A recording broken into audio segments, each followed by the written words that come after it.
The talkback will be moderated by Tanika Baptiste and features Tracy Camp, Tossie Long, and Catherine Smith discussing artistry and motherhood. We remind our audiences that Rachel was written over 100 years ago and includes some racial epithets that are intrinsic to the play. And now it is with pleasure that I turn it over to Tanika Baptiste and the cast of Rachel.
My dear old my dear. Look out for the needle, Rachel. The waist. Oh, Rachel. You old fraud. You know you adore being hugged. I've a good mind. Now, Rachel, please. Besides, I know your tricks. You think you can make me forget you are late? What time is it? Jiminy Christmas. Oh, why, it's 5 o'clock. Now, my dear, you're going to be horrid and cross. Really, Rachel, that expression is not particularly affecting when your hat is over your ear and you look with your hair over your eyes exactly like someone's pet poodle. I wonder if you are ever going to grow up and be ladylike. Oh, my dear, I hope not. Not for the longest time. 2 long years at least. I just want to be silly and irresponsible and have you to love and torment and, of course, Tom too. You'll not make me forget, young lady. Why are you late, Rachel?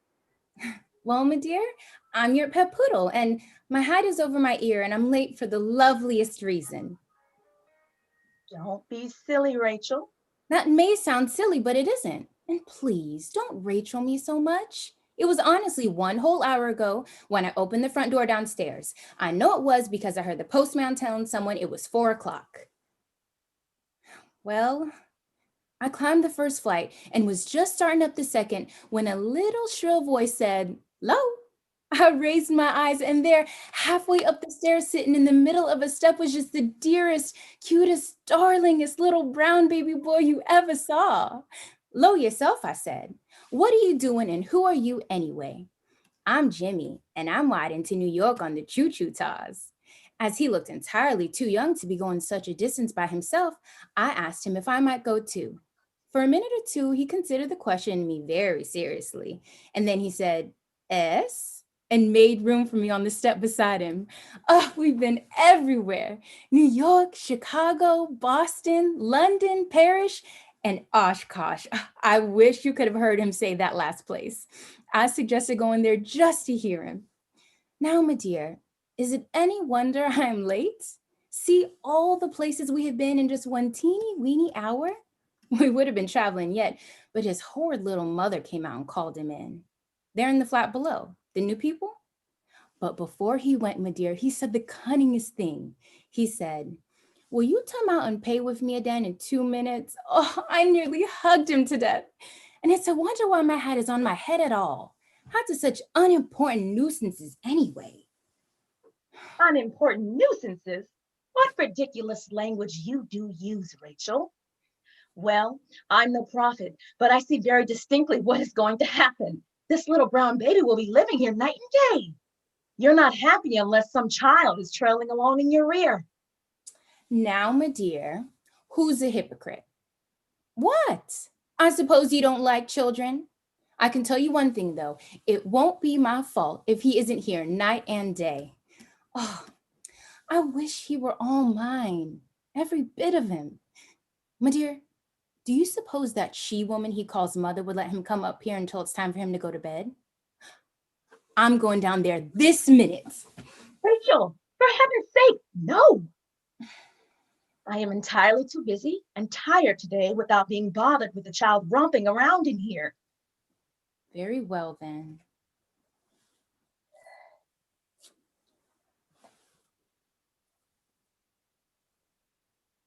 My dear? Well? Is there anything wrong today? I'm just tired, chickabiddy, that's all.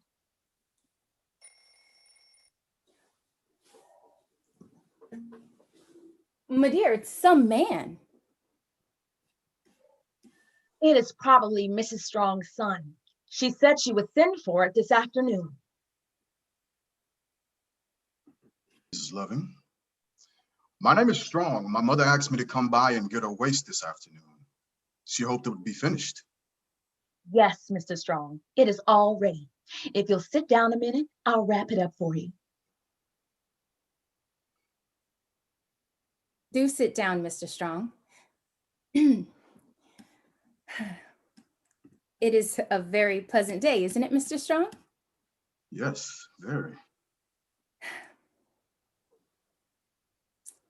It's quite a climb up to our flat, don't you think? Why, no. It didn't strike me so. I'm not old enough yet to mind stairs. Oh, I didn't mind that you are old. Anyone can see you are quite young. That is, of course, not too young, but there, see, I don't blame you for laughing. I'm always clumsy just like that. You see, when you're poor, you have to live in a top flat. There's always a compensation, though. We have nice air, better light, a lovely view, and nobody thud-thudding up and down over our heads night and day. The people below have our thud-thudding, and it must be something awful, especially when Tom and I play Ivanhoe when we have a tournament up here. We're entirely too old, but we still play. My dear rather dreads the climb up the 3 flights, so Tom and I do all the errands. We don't mind climbing the stairs, particularly when we go up 2 or 3 at a time. That is, Tom still does. I can't. My dear stopped me. I've got to grow up, so it seems. It is rather hard being a girl, isn't it? Oh, no, it's not hard at all. That's the trouble. They won't let me be a girl. I'd love to be. My chatterbox, I see, is entertaining you, Mr. Strong. I'm sorry to have kept you waiting, but I forgot. I found to sew the ruching and the neck. I hope everything is satisfactory. If it isn't, I'll be glad to make any changes. Thank you, Mrs. Loving. I'm sure everything is all right.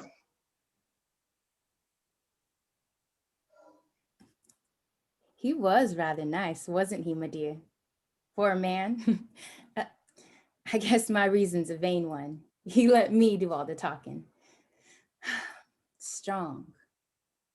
Strong? My dear, is his mother the little woman with the sad black eyes? Yes. I was rather curious, I confess, to see this son of hers. The whole time I'm feeding her, she talks of nothing else. She worships him. It's rather a sad case, I believe. She is a widow. Her husband was a doctor and left her a little money. She came up from the South to educate this boy. Both of them worked hard, and the boy got through college. 3 months, he hunted for work that a college man might expect to get. You see, he had the tremendous handicap of being colored. As the 2 of them had to live, one day, without her knowing it, he hired himself out as a waiter. He has been one now for 2 years. He is evidently goodness itself to his mother. Just because he's colored? We sing a song at school, I believe, about the land of the free and the home of the brave. What an amusing nation it is. Come, Rachel. You haven't time for amusing nations. Remember, you haven't practiced any this afternoon. And put your books away. Don't leave them on the table. You didn't practice any this morning either, did you? No, my dear, didn't wake up in time.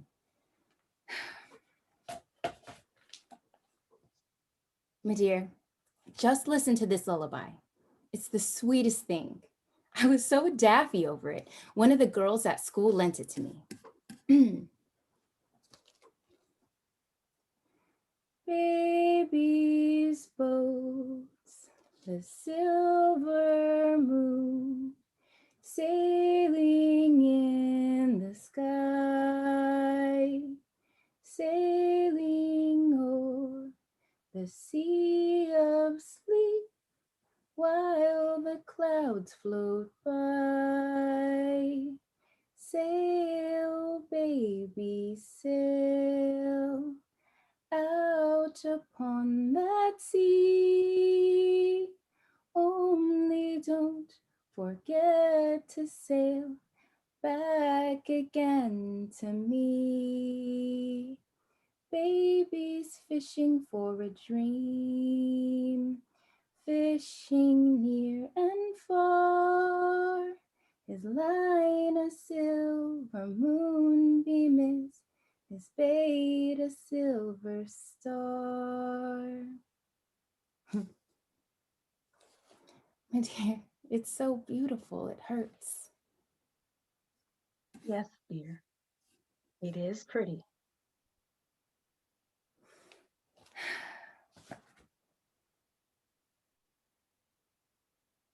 My dear?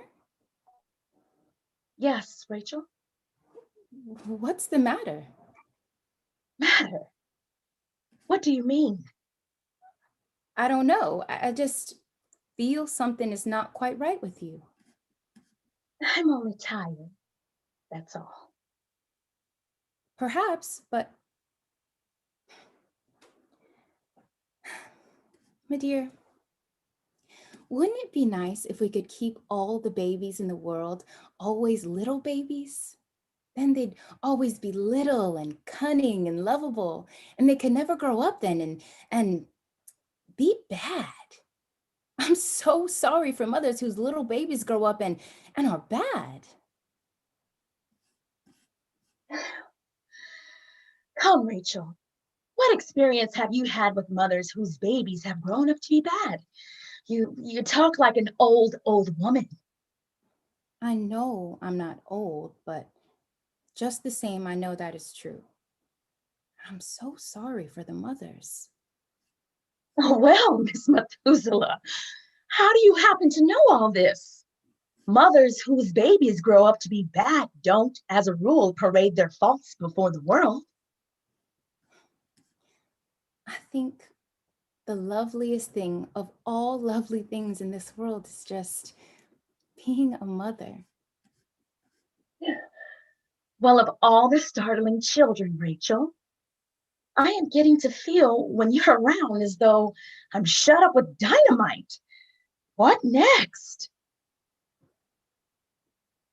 Why so serious, Chickabiddy? It is not kind to laugh at sacred things. When you laughed, it was as though you laughed at God. Rachel. It's true. It was the best in me that said that. It was God. God spoke to me through someone, and I believe. And it has explained so much to me. I know now why I just can't resist any child. I have to love it. It calls me, it draws me. I want to take care of it, wash it, dress it, live for it. I want the feel of its little warm body against me, its breath on my neck, its hands on my face.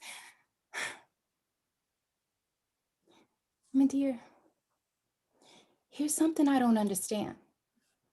I love the little black and brown babies best of all.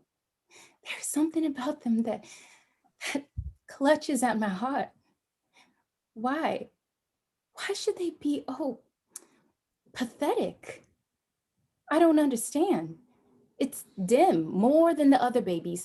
I feel that I must protect them. They're in danger, but from what? I don't know. I've tried so hard to understand, but I can't. My dear, I think their white teeth and the clear whites of their big black eyes and their dimples just everywhere are...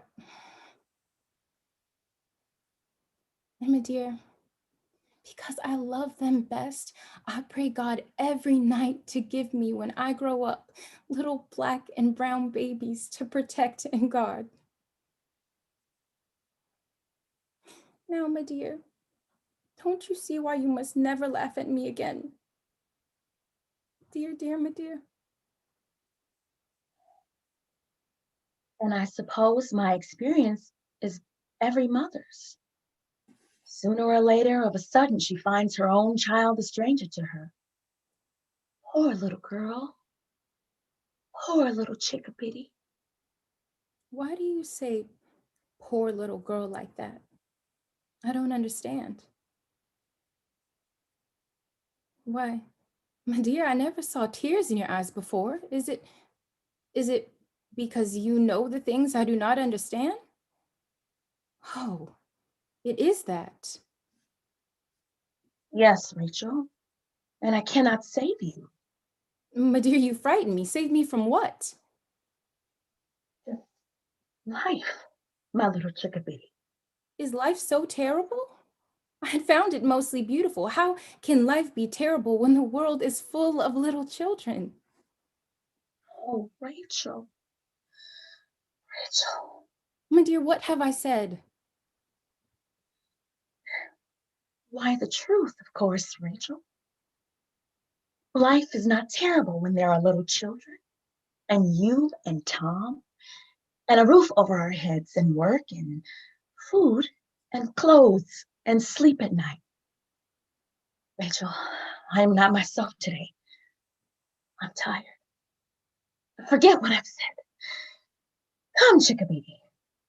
Wipe your eyes and smile. That's only an imitation smile, but it's better than none. Jump up now and light the lamp for me, will you? Tom's late, isn't he?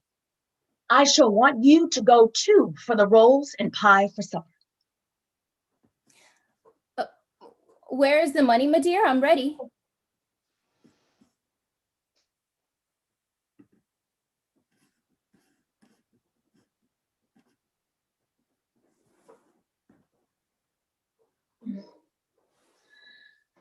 A dozen brown rolls, Rachel. Be sure they're brown. And I guess an apple pie. As you and Tom never seem to get enough apple pie, get the largest she has. And here is a quarter. Get some candy. Any kind you like, chickabiddy. Let's have a party tonight. I feel extravagant. Why, Rachel, why are you crying?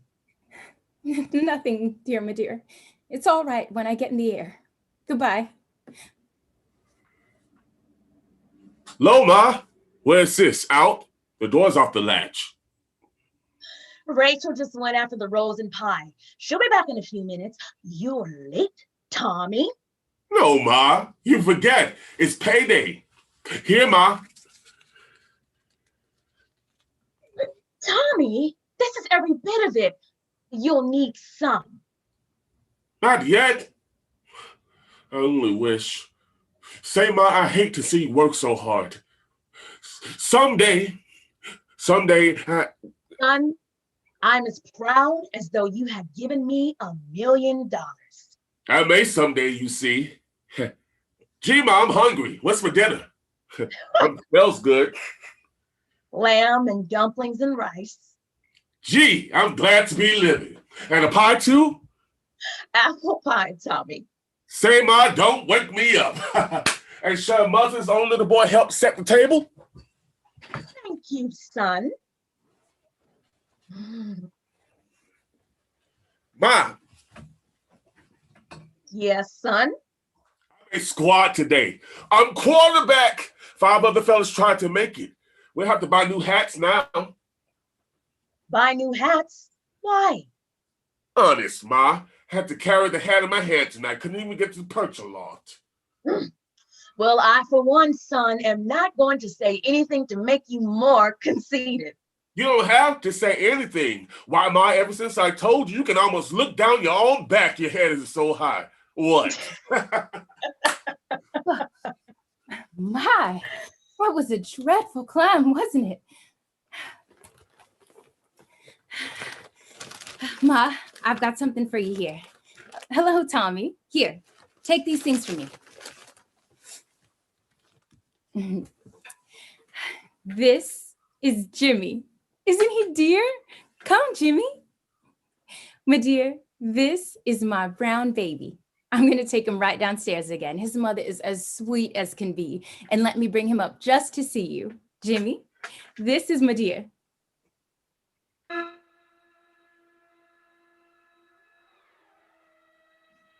My dear, what is the matter? Tom, quick. Nothing, dears. Nothing. I am nervous tonight. How do you do, Jimmy? Now, Rachel, perhaps don't you think you had better take him back to his mother? Good night, Jimmy. Tom, open that window, please. There. That's better. Oh, what a fool I am. You're all pegged out. That's the trouble. Working entirely too hard. Can't you stop for the night and go to bed right after supper? I'll see, Tommy dear. Now, I must look after the supper.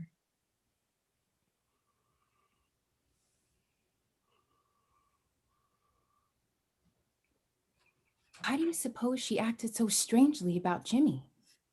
Oh no, nervous, I guess, worn out. I wish. It may be that she hasn't been herself this afternoon. I wonder, look out, here she comes. Liven her up. Ma, some good cook, isn't she? Ugh, is she? Delmonico's isn't in it. Say, Rachel, do you remember that Reynolds boy in the 4th year? Yes, you mean the one who's flat-nosed, freckled, and who squints and sneers? The same. Oh, I hate him. Rachel, you do use such violent language. Why hate him? I do, that's all. Ma, if you saw him just once, you'd understand. No one likes him. But then, what do you expect? His father's in quad doing time for something. I don't know just what. One of the fellas says he has a real decent mother, though. She never mentions him in any way, shape, or form, he says. Hard on her, isn't it? I bet I keep my head shut, too. You'd never get a yap out of me. Well, anyway, he called me nigger today. If his face isn't black, his eye sure is. Oh, good. Oh, why did you let the other one go? I knew he'd say something behind my back, but today he was hopping mad because I'm a quarterback and he did it. Oh, Tommy! Lovely. My dear, did you hear that? Our Tommy's on the team. Our Tommy's on the team. Oh, I have a good mind to kiss you. Don't you dare. I will. No, you don't, young lady. For heaven's sake, children, do stop playing and eat your supper.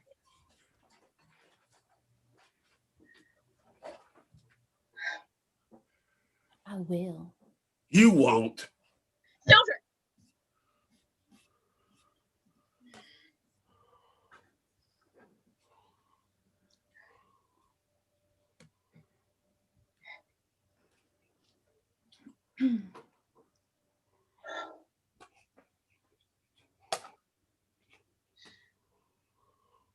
Tom and Rachel, I have been trying to make up my mind for some time whether a certain thing is my duty or not. Today, I have decided it is. You are old enough now, and I see you ought to be told. Do you know what day this is?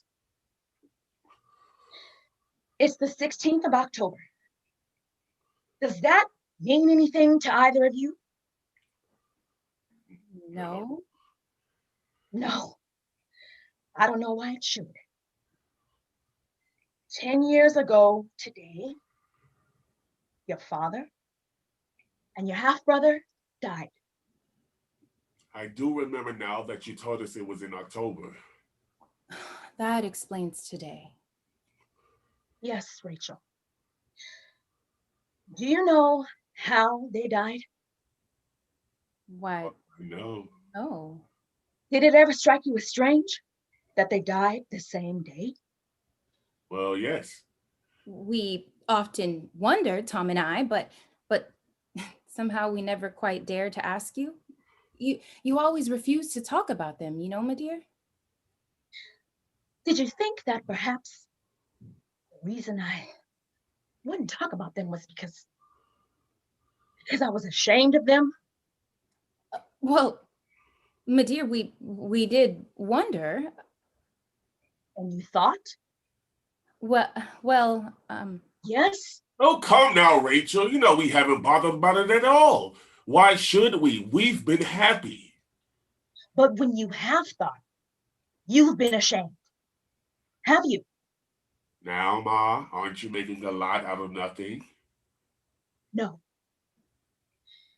You evade. Both of you. You have been ashamed. And I never dreamed until today you could take it this way. How blind. How almost criminally blind I have been. oh, my dear, don't. Tom and Rachel, Ah, My dear? they were lynched. lynched. Lynched? Yes. By Christian people in a Christian land.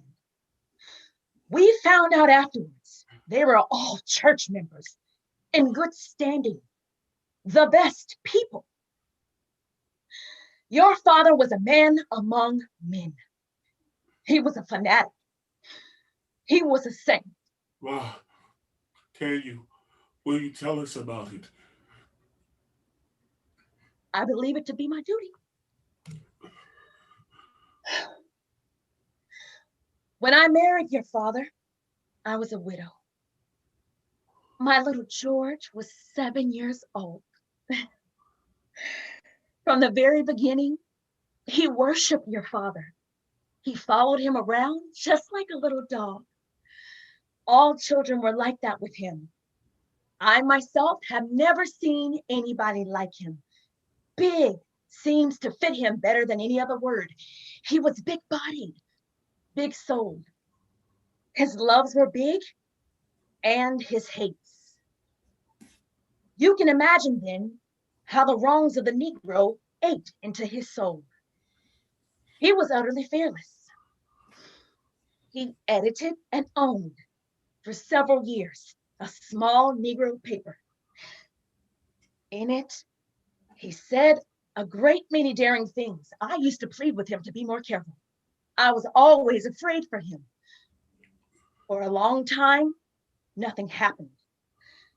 He was too important to the community. And then, one night, 10 years ago, a mob made of the respectable people in the town lynched an innocent Black man. And what was worse, they knew him to be innocent. A white man was guilty. I never saw your father so wrought up over anything. He couldn't eat, he couldn't sleep. He brooded night and day over it. And then, realizing fully the great risk he was running, although I begged him not to, and all his friends did also, he deliberately and calmly went to work and published a most terrific denunciation of that mob. The old prophets in the Bible were not more terrible than he. A day or two later, he received an anonymous letter very evidently from an educated man, calling upon him to retract his words in the next issue. If he refused, his life was threatened. The next week's issue contained an arraignment as frightful, if not more so than the previous one. Each word was white hot, searing. That night, some dozen masked men came to our house. Oh, my dear, my dear. We were not asleep, your father and I. They broke down the front door and made their way to our bedroom. Your father kissed me and took up his revolver. It was always loaded. They broke down the door. I tried to shut my eyes. I could not. 4 masked men fell. They did not move anymore after a little. Your father was finally overpowered and dragged out. In the hall, my little 17-year-old George tried to rescue him. Your father begged him not to interfere. He paid no attention. It ended in their dragging them both out. My little George was a man. He never made an outcry. His last words to me were, "Ma, I am glad to go with Father." I could only nod to him. While they were dragging them down the steps, I crept into the room where you were. You were both asleep. Rachel, I remember, was smiling. I knelt down by you and covered my ears with my hands. I could not pray. I couldn't for a long time afterwards. It was very still when I finally uncovered my ears.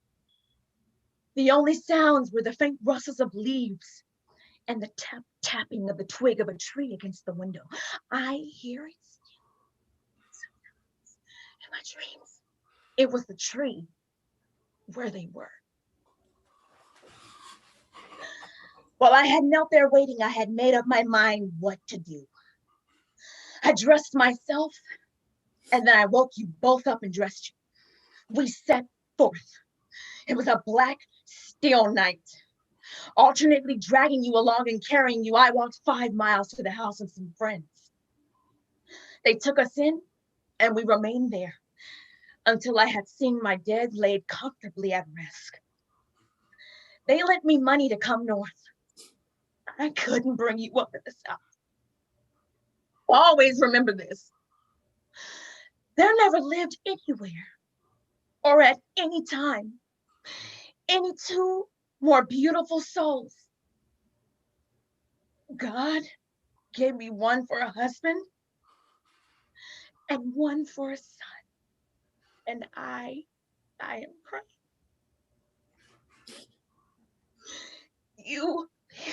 You must be proud too.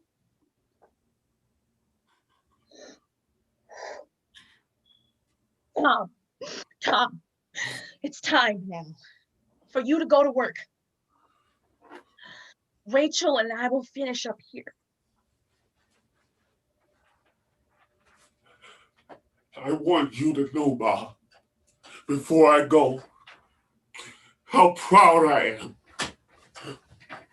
Why, I didn't know that two people could be like that and live. And to find out that one of them was your own father and the other was your own brother. It's wonderful. Ma, I'm not nothing yet, but I just gotta be something. When I think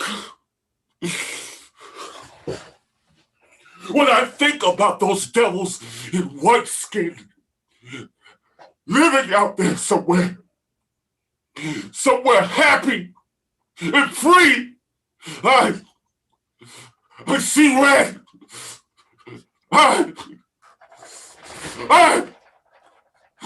Goodbye.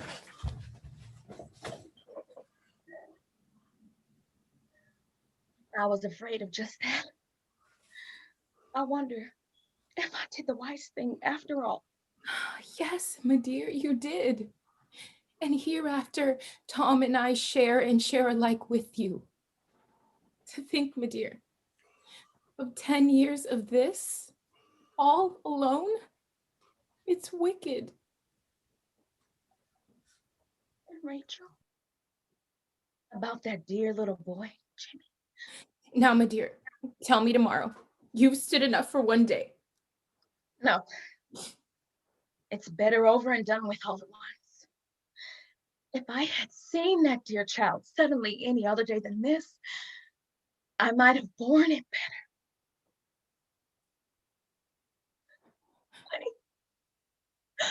When he lifted his little face and smiled, for a moment, I thought it was the end of all things.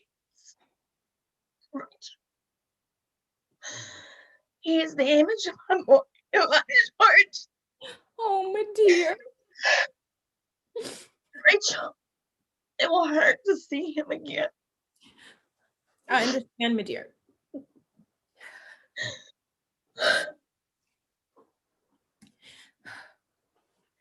My dear, I'm beginning to see, to understand so much. 10 years ago, all things being equal, Jimmy might have been George. Isn't that so? Why, yes, if I understand you. I guess that doesn't sound very clear. It's only getting clear to me little by little. Do you mind my thinking out loud to you? No, chickadee.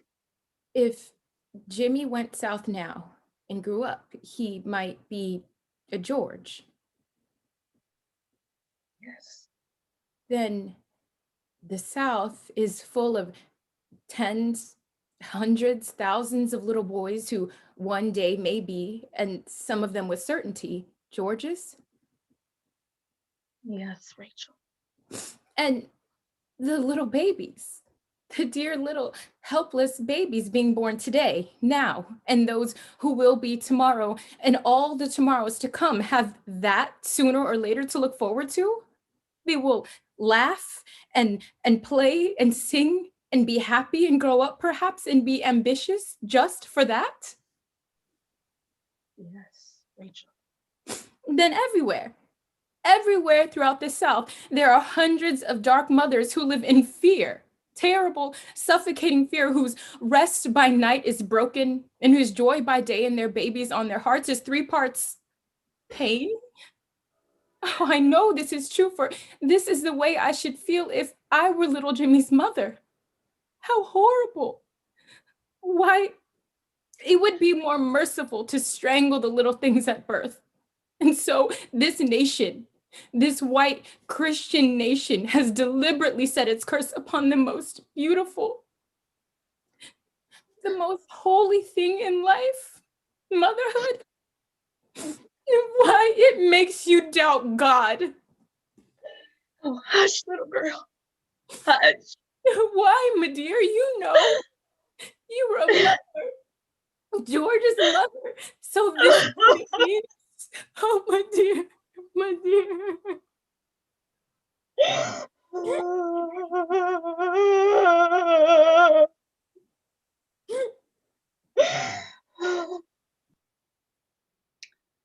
That is the end of Act 1, and we will be taking a 2-minute break. So coming back at 8:42.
Ma Rachel! What is it, Jimmy boy? 3 guesses, Ma Rachel. 3 guesses. Well, let's see. Maybe there is a circus in town. No, siree. You're not right. You're not right. Well, maybe Ma Loving's going to take you somewhere. No, it's... You said I could have 3 guesses, honey. I've only had 2. Oh, I thought you had 3. How many are 3? 1, 2, 3. I've only had 1, 2. See? Perhaps Uncle Tom is going to give you some candy. No. I leaned over the bathtub, way over, and got a hold of the chain with the button on the end and dropped it in the little round place in the bottom. And then I run lots and lots of water in the tub and climbed in and fell over, splash, just like a big stone, and took a bath all by myself, alone. All by yourself, honey? You ran the water too, boy, not runned it. What I want to know is, where was Ma Loving all this time? I stole in creepy creep and looked at Ma Loving, and she was awful fast asleep. Ma Rachel, I'm an awful big boy now, aren't I? I'm almost a man, aren't I? Oh, boy, I'm getting tired of correcting you. I am almost a man, am I not? Jimmy boy, what will Ma Rachel do if you grow up? Why, I won't have a little boy anymore. Honey, you mustn't grow up, do you hear? You mustn't. Oh, yes, I must. And you'll have me just the same, Ma Rachel. I'm going to be a policeman and make lots of money for you and Ma Loving and Uncle Tom.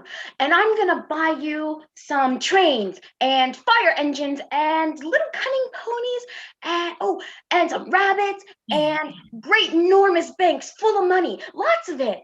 And then we're going to live in a great big castle and eat lots of ice cream all the time and drink lots and lots of nice pink lemonade. Oh, what a generous Jimmy boy. Now, before I give you morning kiss, I must see how clean my boy is. Jimmy, you're sweet and clean enough to eat. Now the hands. Oh, Jimmy, look at those nails. Oh, Jimmy, honey, get my file off of my bureau and go to Ma Loving. She must be awake by this time. What, honey, what's the matter with your feet? I don't know. I thought they looked kind of queer myself. What's the matter with them?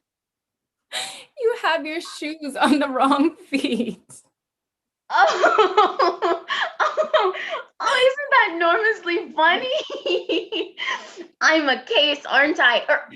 Am I not, Ma Rachel? Yes, honey, a great big case of molasses. You must hurry now and get dressed. You don't want to be late for school, you know. Oh, Ma Rachel, I've been making something for you all morning, ever since I waked up. It's awful nice. It's, stoop down, Ma Rachel, please. A great, big...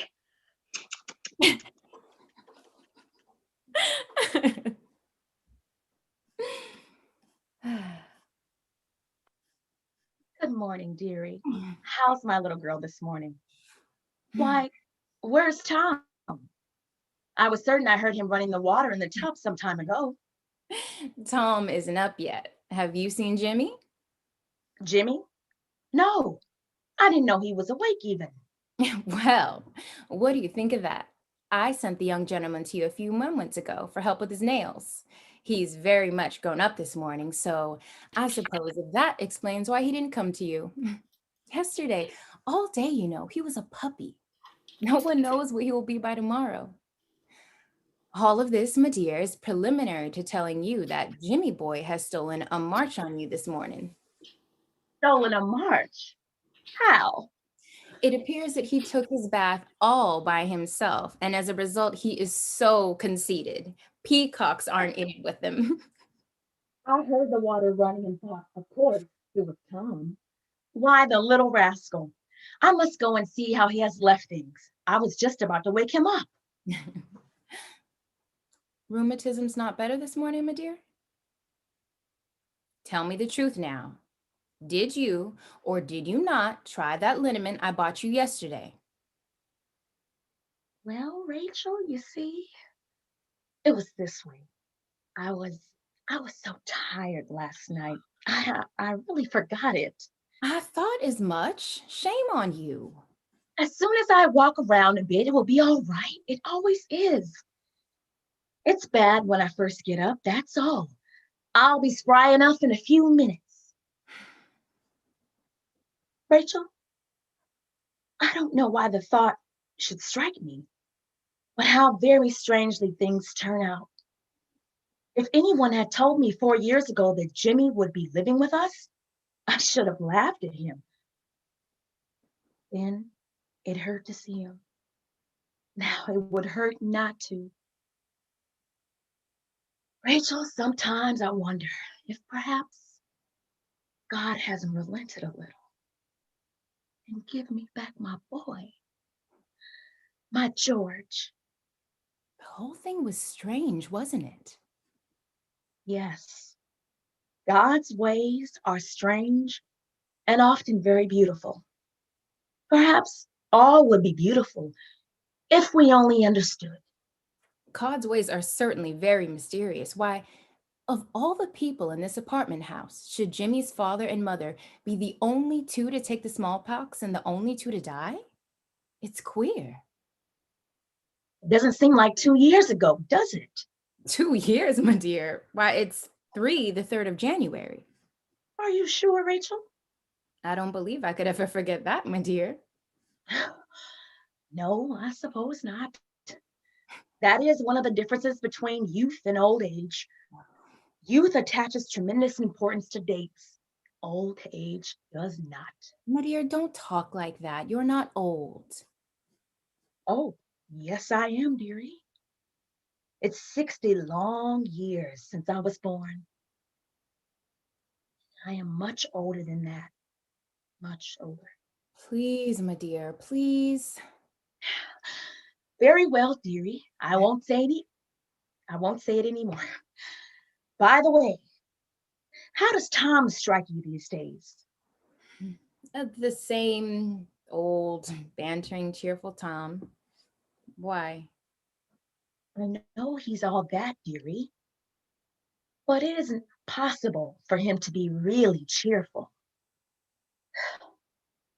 When you are little, we mothers can kiss away all the trouble, but when you grow up and go out into the world and get hurt, we are helpless. There is nothing we can do. Don't worry about Tom, my dear. He's game. He doesn't show the white feather. Did you see him when he came in last night? Yes. Had he had any luck? No. My dear, we may as well face it. It's hopeless, I'm afraid. I'm afraid you are right. Well, I'll go and see how Jimmy has left things and wake up Tom, if he isn't awake yet. It's the waking up in the morning that's hard. Good morning, Mary Sunshine. Have you perhaps taken a prolonged draught of that very delightful beverage, vinegar? I take it back, I'm sure. May I request humbly that before I press my chaste morning salute upon your forbidding lips, that you in some way rid yourself of that knife? I thank you. What's the matter with my little sis? Tommy, dear, don't mind me. I'm getting wicked, I guess. Cousin, I feel just like curdled milk. Once upon a time, I used to have quite a nice disposition, didn't I, Tommy? Did you indeed? I'm not going to flatter you. Well, brace yourself, old lady. Ready? 1, 2, 3, go. You're a pretty decent little sis. That's what T Loving thinks about it, and he knows a thing or two. Has the paper come yet? Yes. Here.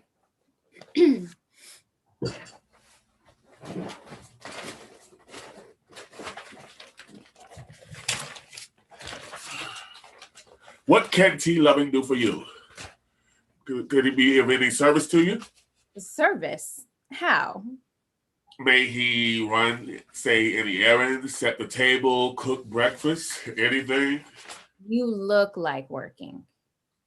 It's at least polite to offer. You can't do anything. I don't trust you to do it right.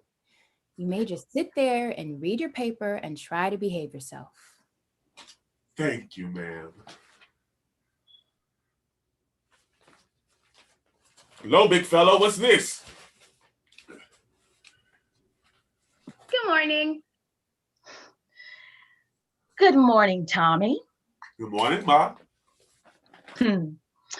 Come, children. Rachel has the breakfast on the table.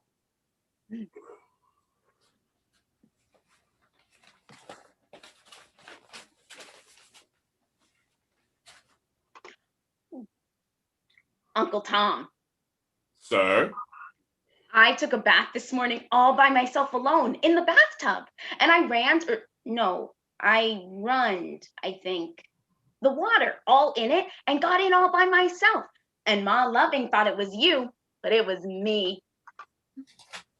See here, young man, this won't do. Don't you know I'm the only one who is allowed to do that here? It's a perfect waste of water, it is. No, you're not the only one, because Ma Loving and Ma Rachel and me all takes baths every single morning. So there. You embarrass me. Young gentleman, your mouth is open. Close it, sir, close it. Tom, you're as big a child exactly as Jimmy. You compliment me, I thank you, I am sure. I'm through, Ma Rachel.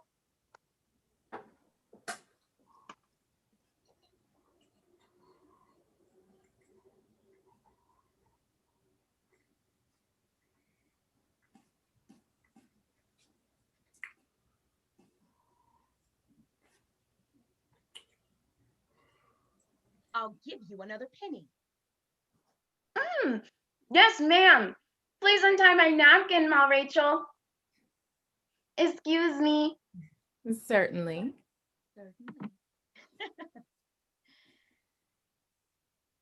Rachel, you know what day this is? Yes, my dear. Tom, Yes, Ma. never, as long as we live, forget this day. No, my dear. No, Ma. I hear people talk about God's justice, and I wonder, there are you, Ma. There isn't a sacrifice that you haven't made. You're still working your fingers to the bone, sewing, just so that all of us can keep on living. Rachel is a graduate in domestic science. She was high in her class. Most of the girls below her in rank have positions in the schools. I'm an electrical engineer, and I've tried steadily for several months to practice my profession. It seems our educations aren't of much use to us. We aren't allowed to make good because our skins are dark. And in the South today, there are white men. They have everything. They're well-dressed, well-fed, well-housed. They're prosperous in business. They're important politically. They're pillars in the church. I know all this is true. I've inquired. Their children, our ages, some of them, are growing up around them, and they are having a square deal handed out to them. College, position, wealth, and best of all, freedom without galling restrictions to work out their own salvations. With ability, they can may become anything. And all this will be true of their children's children after them. Look at us and look at them. We are destined to failure, they to success. Their children shall grow up in hope, ours in despair. Our hands are clean. Theirs are red with blood. Red with the blood of a noble man and a boy. They're nothing but cowardly, bestial murderers. The scum of the earth shall succeed. God's justice, I suppose. Promise me one thing. What is it, Ma? That you'll try not to lose faith in God. I've been where you are now, and it's black. Tom, we don't understand God's ways. My son, I know now. He is beautiful. Tom, won't you try to believe again? I'll try, Ma. Each one, I suppose, has to work out his own salvation. Rachel, get Jimmy. I'll take him to school. I've got to go downtown shopping for a customer this morning.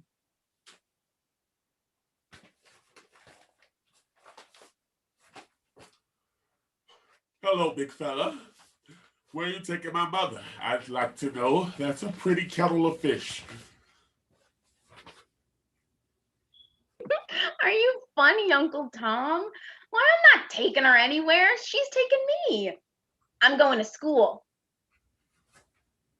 Big fella, come here. Now, where's that penny I gave you? No, I don't want to see it. All right. Did my lover give you another? I wish you to promise me solemnly. Now listen. Here, don't wriggle so much. Not to buy. Listen. Too many pints of ice cream with my penny. Understood? Yes, Uncle Tom. Cross my tummy. I promise. Well then, you may go. I guess that will be all for the present. Well? Oh, well, haven't you, or aren't you, isn't you forgetting something? Well, bless my stars. What now? If you could lean over this way. No, not that way. No, this way, this way, this way. Why didn't you say so at first? Goodbye, dear old Uncle Tom. I likes to be hugged like that. I can taste sausages. You embarrass me. Here, Ma, take your boy. Now, remember what I told you, Jimmy. I members. God bless you, Tom. Good luck. God bless you, Uncle Tom. Good luck. Thank you. Goodbye.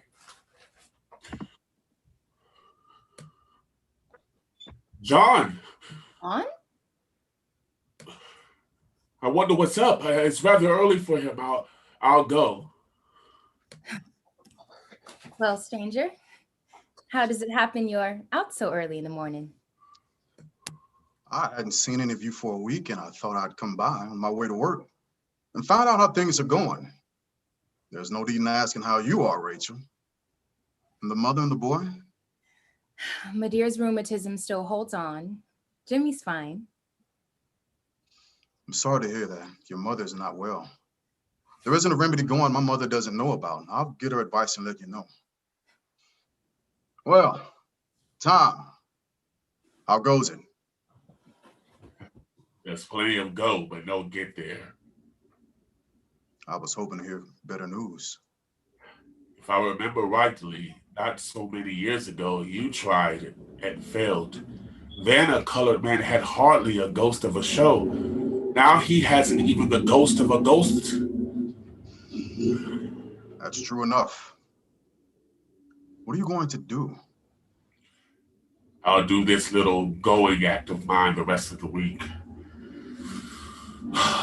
Then I'll do anything I can get to do.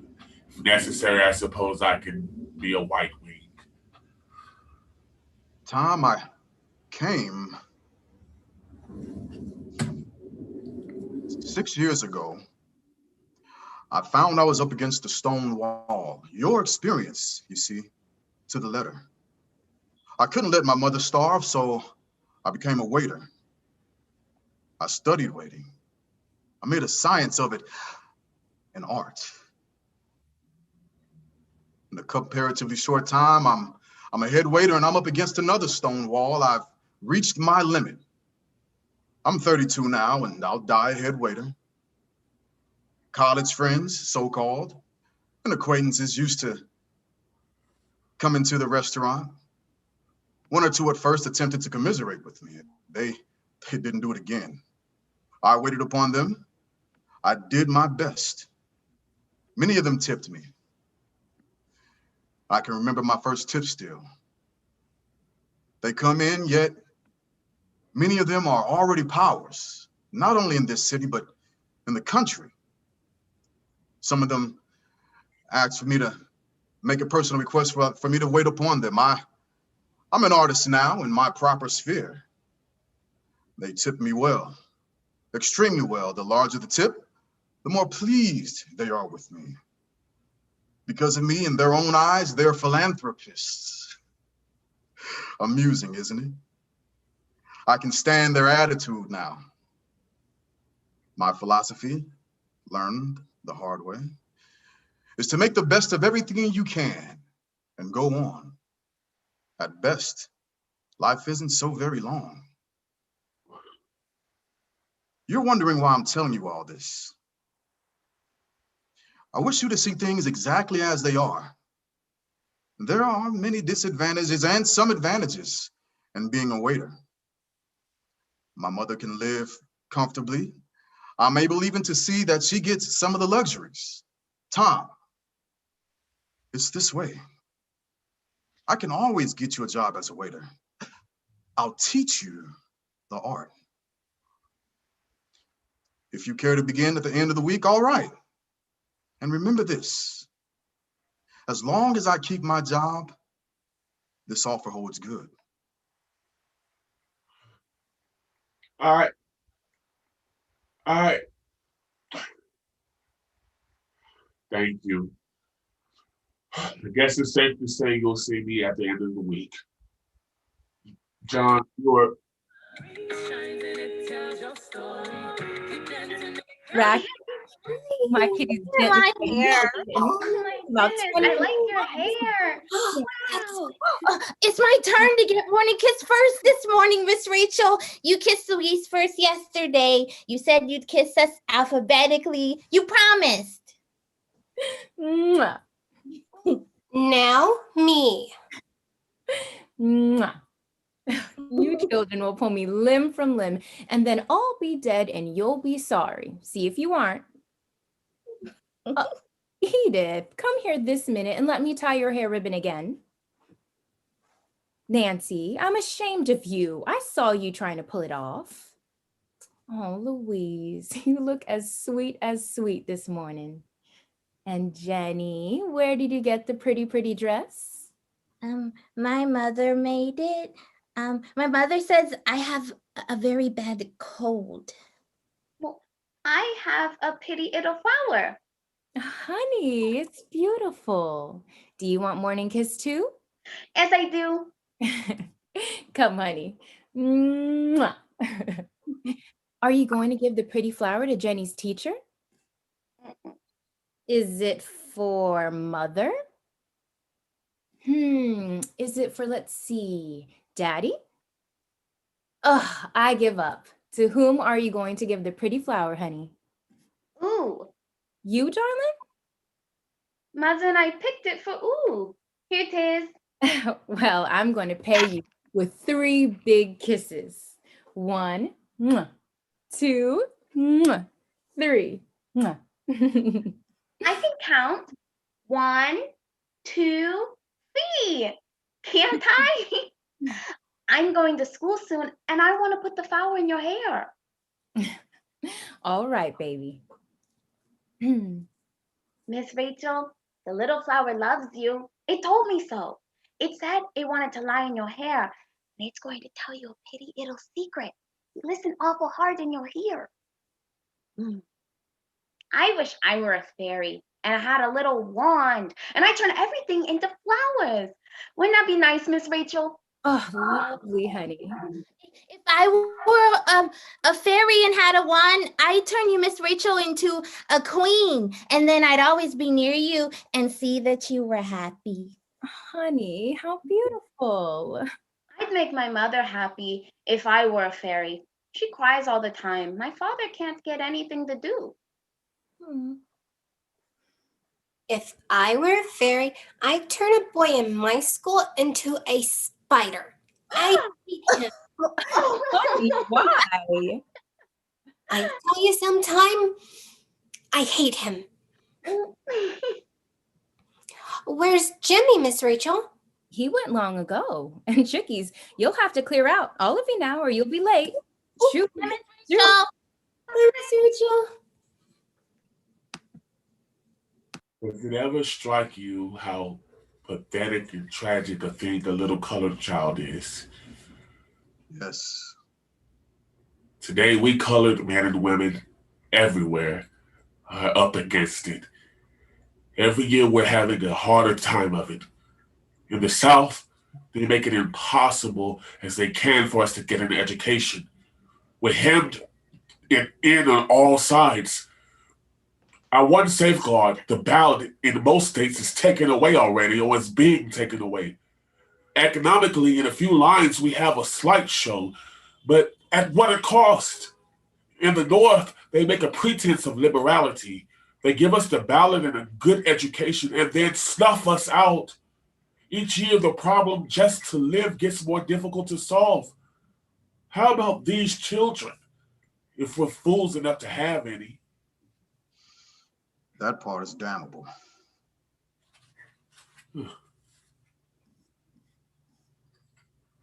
It's later than I thought. I have to be pulling out now, if you don't mind. Rachel! Rachel, I've got to get going.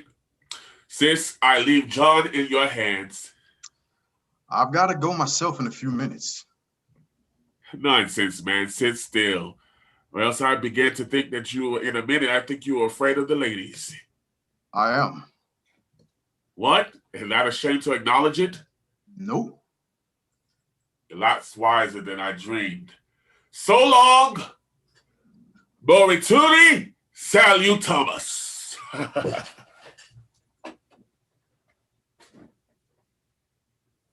John, Well, I listened listened to what?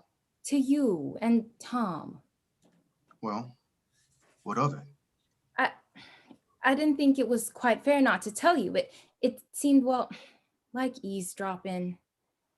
Don't worry about it. It's nonsense. I'm glad. I want to thank you for what you did for Tom. He needs you and will need you. You'll help him? Rachel, each one has his own little battles. I'll do what I can. After all, an outsider doesn't help much. But friendship, just friendship helps. Yes. Rachel, do you hear anything encouraging from the schools? Any hope for you yet? No, nor ever will be. I know that now. There's no more chance for me than there is for Tom or than there was for you or for any of us with dark skins. It's lucky for me that I love to keep house and cook and sew. I'll never get anything else. Medear's sewing, the little work Tom has been able to get, and the little sewing I sometimes get to do keep us from the poorhouse. We live, according to your philosophy, I suppose, make the best of it. It might be worse. You don't want to get morbid over these things, you know? That's it. If you see things as they are, you're either pessimistic or morbid. In the long run, do you believe that attitude of mind will be beneficial to you? I'm 10 years older than you. I tried your way. I know. Mine is the only sane one. Rachel. But John, don't. Perhaps if you had a little more fun in your life, your point of view would be more normal. I'll arrange it so I can take you to some theater one night this week. You talk as though I were a jellyfish. You'll take me? How do you know I'll go? You will. Indeed. I wonder if you know how maddening you are. Why, you talk as though my will counts for nothing. It's as if you're trying to master me. I think a domineering man is detestable. If he's perhaps the man? Besides, some of these theaters put you off by yourself as though you had leprosy. I'm not going. You know I wouldn't ask you to go under those circumstances. Well, I must go now. Rachel, I am coming back to see you this evening. I'm sure we'll all be very glad to see you. I said you. Goodbye, little Rachel. Till tonight.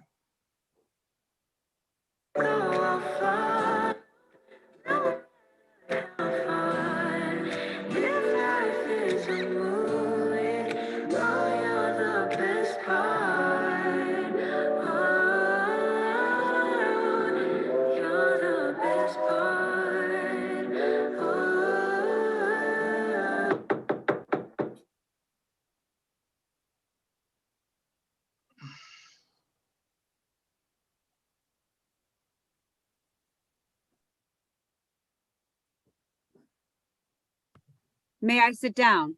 I'm tired. Why, certainly. You don't know me. Never even heard of me, nor I of you.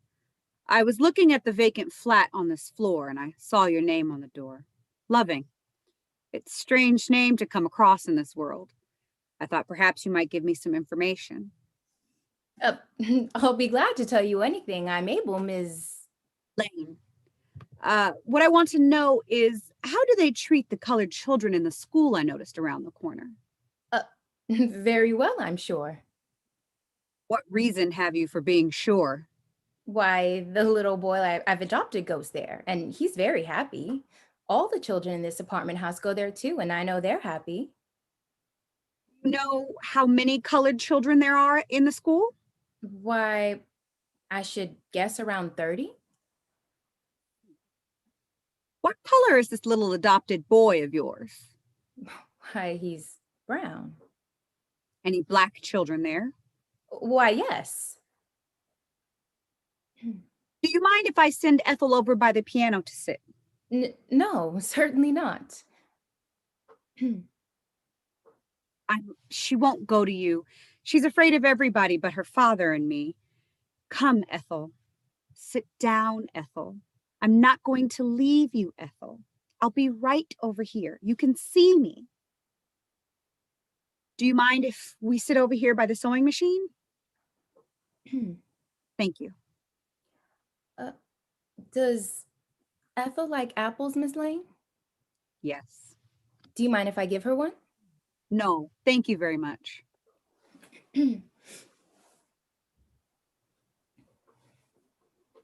Here, dear little girl, is a beautiful apple just for you. I'm sorry, but I'm afraid she won't take it from you. Ethel, the kind lady has given you an apple. Thank her nicely. Here, I'll spread the napkin and put the plate in your lap. Thank the lady like a good little girl. Thank you.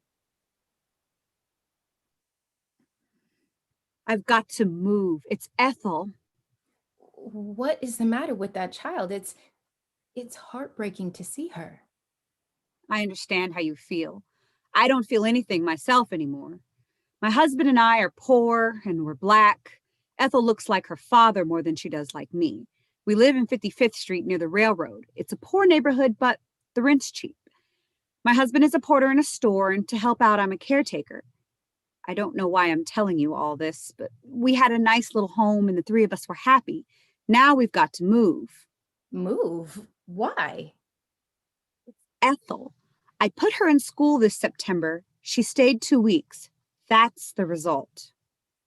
You mean that's just 2 weeks in school did that? Yes. Ethel never had a sick day in her life before. I took her to the doctor at the end of 2 weeks. He says she's a nervous wreck. But what could they have done to her? I'll tell you what they did the first day. Ethel is a naturally sensitive and backward child. She's not assertive. The teacher saw that, and after I had left, told her to sit in a seat in the rear of the class. She was alone there in a corner. Immediately, the children, feeling there was something wrong with Ethel because of the teacher's attitude, turned and stared at her. When the teacher's back was turned, they whispered about her, pointed their fingers, and tittered. The teacher divided the class into 2 parts, divisions, I believe they're called. She forgot all about Ethel, of course, until the last minute. Then, looking back, said sharply, "That little girl may join this division," meaning the group of pupils standing around her. Ethel naturally moved slowly. The teacher called her sulky and told her to lose a part of her recess. When Ethel came up, the children drew away in every direction. She was left standing alone. The teacher then proceeded to give a lesson about kindness to animals. Funny, isn't it? Kindness to animals. The children forgot about Ethel in their excitement of talking about their pets. Presently, the teacher turned to Ethel and said disagreeably, "Have you a pet?" Ethel said yes, very low. "Come, speak up, you sulky child. What is it?" Ethel said, "A blind puppy." They all laughed, the teacher and all. Strange, isn't it? But Ethel loves that puppy. She spoke up. "It's mean to laugh at a little blind puppy. I'm glad he's blind." This remark brought forth more laughter. "Why are you glad?" the teacher asked curiously. Ethel refused to say. When I asked her why, do you know what she told me? If he saw me, he might not love me anymore. Did I tell you that Ethel's only 7 years old? Oh, I didn't believe anyone could be as cruel as that to a little child. It isn't very pleasant, is it? When the teacher found out that Ethel wouldn't answer, she said severely, "Take your seat." At the end of at recess, all the children went out. Ethel could hear them playing and laughing and shrieking. Even the teacher went too. She was made to sit there all alone in that big room because God made her ugly and black. When recess was half over, the teacher came back. "You may go now," she said. Ethel didn't stir. "Did you hear me?" "Yes'm." "Why don't you obey?" "I don't want to go out, please." "You don't, do you, you stubborn child? Go immediately." Ethel went. She stood by the school steps. No one spoke to her. The children near her moved away in every direction. They stopped playing, many of them, and watched her. They stared as only children can stare. Some began whispering about her. Presently, one child came up and ran her hand roughly over Ethel's face. She looked at her hand and Ethel's face and ran screaming back to the others. "It won't come off, see?" The other children followed the first child's example. Then one boy spoke up loudly. "I know what she is. She's a nigger." Many took up the cry. God or the devil interfered and the bell rang. The children filed in. One boy boldly called her nigger before the teacher. She said, "That isn't nice," but she smiled at the boy. Things went on about the same the rest of the day. At the end of school, Ethel put on her hat and coat. The teacher made her hang them at a distance from the other people's wraps and started for home. Quite a crowd escorted her. They called her nigger all the way. I made Ethel go the next day. I complained to the authorities. They treated me lightly. I was determined not to let them force my child out of school. At the end of 2 weeks, I had to take her out. I never in all my life heard anything so pitiful. You ever go to school here? Yes, I was made to feel my color, but I never had an experience like that. How many years ago were you in the graded schools? Oh, around 10? 10 years? Every year things are getting worse. Last year wasn't as bad as this. So, they treat the children all right at the school. Yes, I know that. I can't afford to take this flat here, but I'll take it. I'm going to have Ethel educated. Although, when you think of it, it's all rather useless, this education. What are our children going to do with it when they get it? We strive and save and sacrifice to educate them, and the whole time, down underneath, we know they'll have no chance. Yes, that's true, all right. God seems to have forgotten us. God? It's all a lie about God. I know. This fall, I sent Ethel to a white Sunday school near us. She received the same treatment there she did in the day school. Her being there nearly broke up the school. At the end, the superintendent called her to him and asked her if she didn't know of some nice colored Sunday school. He told her she must feel out of place and uncomfortable there. That's your Church of God. Oh, how unspeakably brutal. Have you any other children? Hardly. If I had another, I'd kill it. It's kinder. Well, I must go now. Thank you for your information and for listening. You aren't married, are you? No. Don't marry. That's my advice. Come, Ethel. Say goodbye to the lady. Goodbye. Dear little girl, won't you let me kiss you goodbye? I love little girls. Oh, no child ever did that to me before. Perhaps when we move in here the first of the month, things may be better. Thank you again. Good morning. You don't belie your name.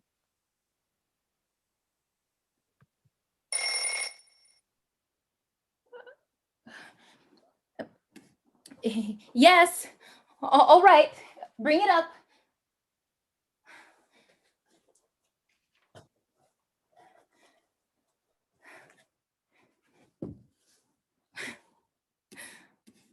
Oh, John. John. What are we to do? I'm afraid. Everywhere, it's the same thing. My mother, my little brother, little black crushed Ethel. Oh God, you who I have been taught to believe are so good, so beautiful. How could you permit these things? Dear little rosebuds, you make me think of sleeping, curled up, happy babies. Dear beautiful rosebuds. When I look at you, I believe God is beautiful. He who can make a little exquisite thing like this, and this can't be cruel. Oh, he can't mean me to give up love and the hope of little children. My Jimmy, it must be 12 o'clock. I didn't dream it was so late. Oh, the world can't be so bad. I don't believe it. I won't. I must forget that little girl. My little Jimmy is happy, and today John sent me beautiful rosebuds. Oh, there are lovely things yet. Well, honey, how was school today? All right, Ma Rachel. Oh, look, pretty flowers. Ma Rachel, you forgot to put them in water. They'll die. Well, this I will. Hop down this and I'll put them in right away.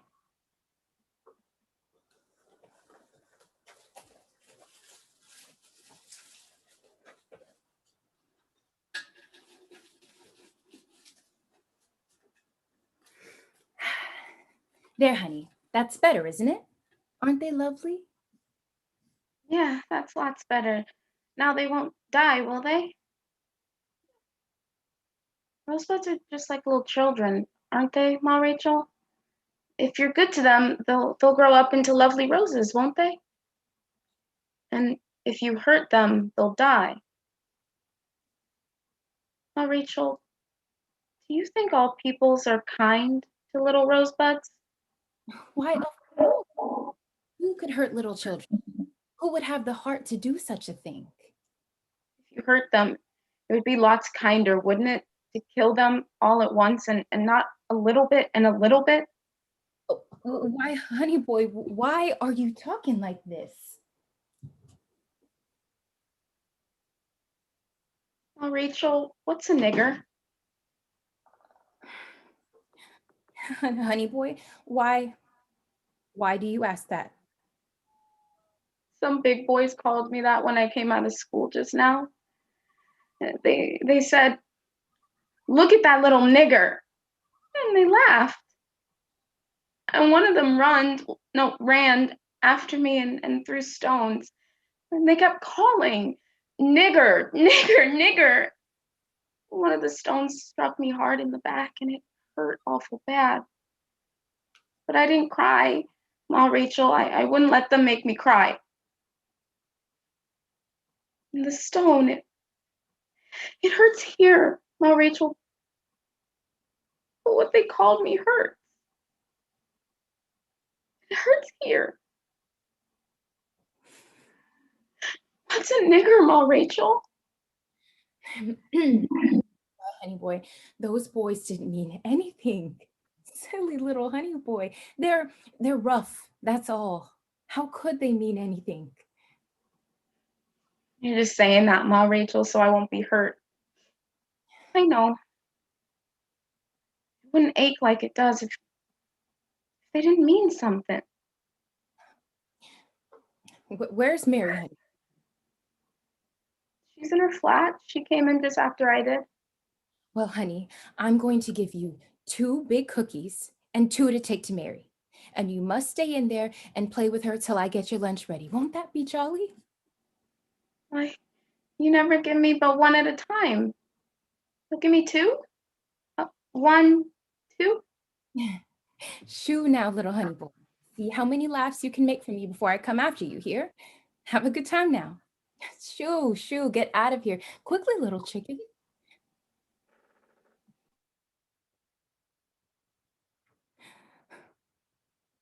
First, it's little black Ethel, and then it's Jimmy.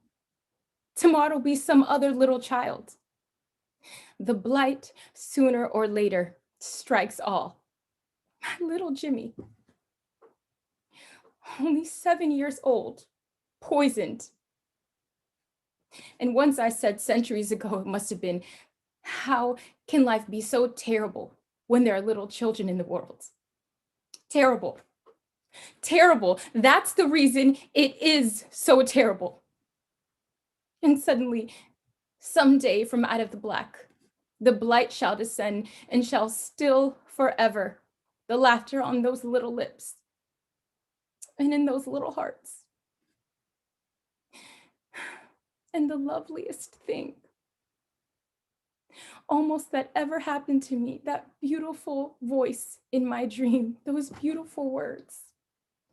Rachel, you are to be a mother to little children. Why, God, you were making a mock of me. You were laughing at me. I didn't believe God could laugh at our sufferings, but he can. We are accursed. Accursed. We have nothing, absolutely nothing.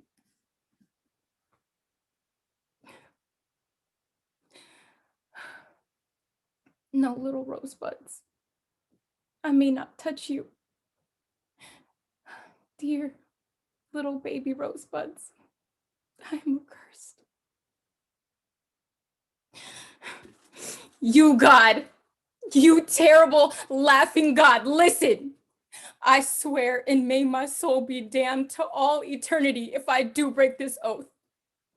I swear that no child of mine shall ever lie upon my breast, for I will not have it rise up in the terrible days that are to be and call me cursed. never to know the loveliest thing in all the world.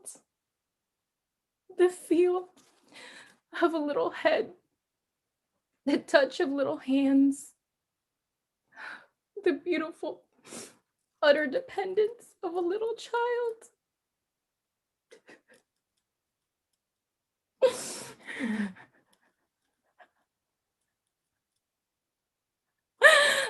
You can laugh, oh God.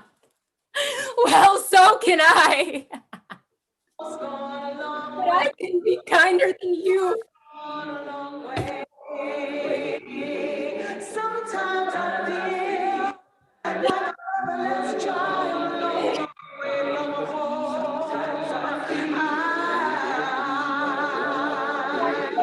Mighty God, I kill at once. I do not torture. I can hear my mother here. I can hear my mother's voice.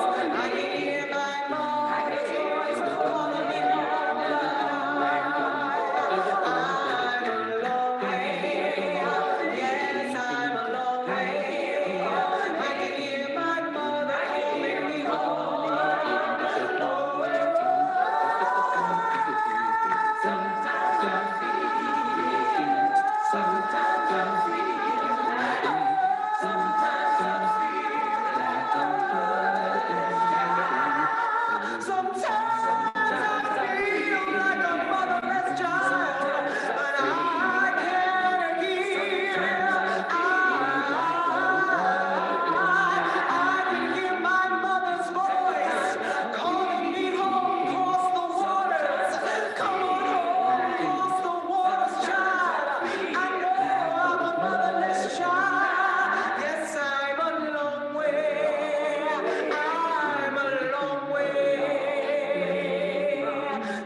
Well, who's the giddy one in the family now? I don't like it. It worries me. Rachel? Have you found out yet?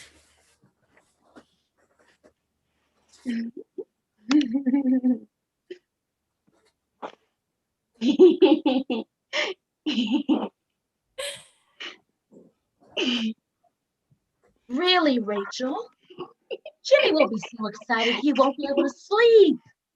It's after his bedtime now. Don't you think you had better stop? All right, my dear. Come on, Jimmy. Let's play old folks and sit by the fire.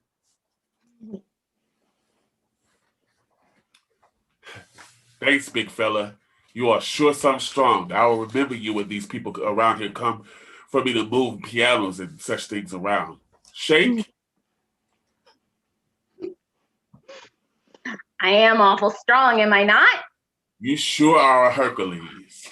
And see here, don't ask me tonight who that was. I'll tell you first thing tomorrow morning. Here. Come on, honey boy, and sit in my lap. I thought we were going to play old folks. We are. Do old folks sit in each other's laps? Old folks do anything. Come on. Oh, Ma Rachel, don't please. I like your hair like that. You're pretty. I like the feel of it. And it smells like like a barn. My. So complimentary. I like that. Like a barn. What's complimentary? Oh, it's saying nice things about me. That my hair is like a barn, for instance. Oh, well, that is complimentary. It smells like hay, like the hay in the barn you took me to one day last summer. Remember? Yes, honey. Ma Rachel, Well, tell me a story, please. It's story time now, isn't it? well, let's see. Upon a time, there were two dear little boys, and they were all alone in the world. They lived with a cruel old man and woman who made them work hard, very hard, all day and beat them when they did not move fast enough, and always every night before they went to bed. They slept in an attic on a rickety narrow bed that went screech, screech whenever they moved. And in summer, they nearly died with the heat up there, and in the winter with the cold. One wintry night, when they were both weeping very bitterly after a particularly hard beating, they suddenly heard a pleasant voice saying, "Why are you crying, little boys?" They looked up, and there in the moonlight by their bed was the dearest little old lady. She was dressed all in gray, from the peak of her little pointed hat to her little buckled shoes. She held a black cane much taller than her little self. Her hair fell about her ears in tiny gray corkscrew curls, and they bobbed about as she moved. Her eyes were black and bright as bright as that lovely white light there. No, there. And her cheeks were as red as the apple I gave you yesterday. Do you remember? Yes. Why are you crying, little boy? She asked in a lovely, low little voice. Because we are tired and sore and hungry and cold. We are all alone in the world, and we don't know how to laugh anymore. We should so like to laugh again. Why, that's easy, she said. It's just like this. And she laughed a little joyous musical laugh. Try, she commanded. They tried, but their laughing boxes were very rusty and they made horrid sounds. Well, she said, I advise you to pack up and go away as soon as you can to the land of laughter. You'll soon learn there, I can tell you. Is there such a land? They asked doubtfully. To be sure there is, she answered, the least bit sharply. We never heard of it, they said. How do you get to the land of laughter? You go out of the eastern gate of the town, and just as the sun is rising, you take the highway there and follow it. And if you go with it long enough, it will bring you to the very gates of the land of laughter. It's a long, long way from here, and it will take you many days. The words had scarcely left her mouth when, lo, the little lady disappeared. And where she had stood was the white square of moonlight, nothing else. And without more ado, these two little boys put their arms around each other and fell fast asleep. And in the gray, just before daybreak, they awoke and dressed, and putting on their ragged caps and mittens, for it was a wintry day, they stole out of the house and made for the eastern gate.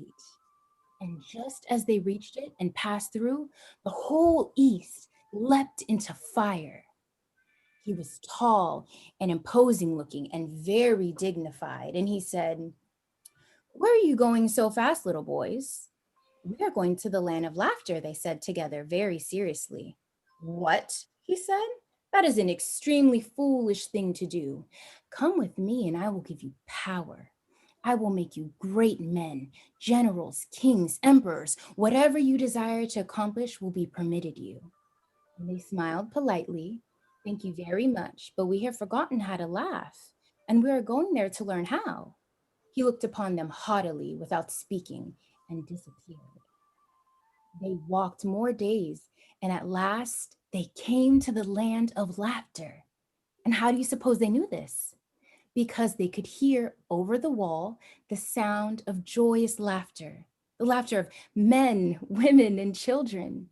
And one sat guarding the gate, and they went to her. "We have come a long, long distance, and we would enter the land of laughter." "Let me see you smile first," she said gently. "I sit at the gate, and no one who does not know how to smile may enter the land of laughter." And they tried to smile, but could not. "Go away and practice," she said kindly, "and come back tomorrow." And they went away and practiced all night how to smile. And in the morning, they returned, and the gentle lady at the gate said, "Dear little boys, have you learned how to smile?" And they said, "We have tried. How was this?"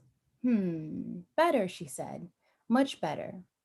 Practice some more and come back tomorrow." And they went away obediently and practiced. And they came the third day, and she said, "Now try again." And tears of delight came into her lovely eyes. "Those were very beautiful smiles," she said. "Now you may enter." And she unlocked the gate and kissed them both, and they entered the land, the beautiful land of laughter. Never had they seen such blue skies, such green trees and grass. Never had they heard such bird songs. And people, men, women, and children laughing softly came to meet them and took them in and made them as home. And soon, very soon, they learned to sleep. And they grew up there and married and had laughing, happy children. And they grew old laughing. And then when they died, a laugh was on their lips. Thus are the things in the beautiful land of laughter. I like that story, Ma Rachel. It's nice to laugh, isn't it?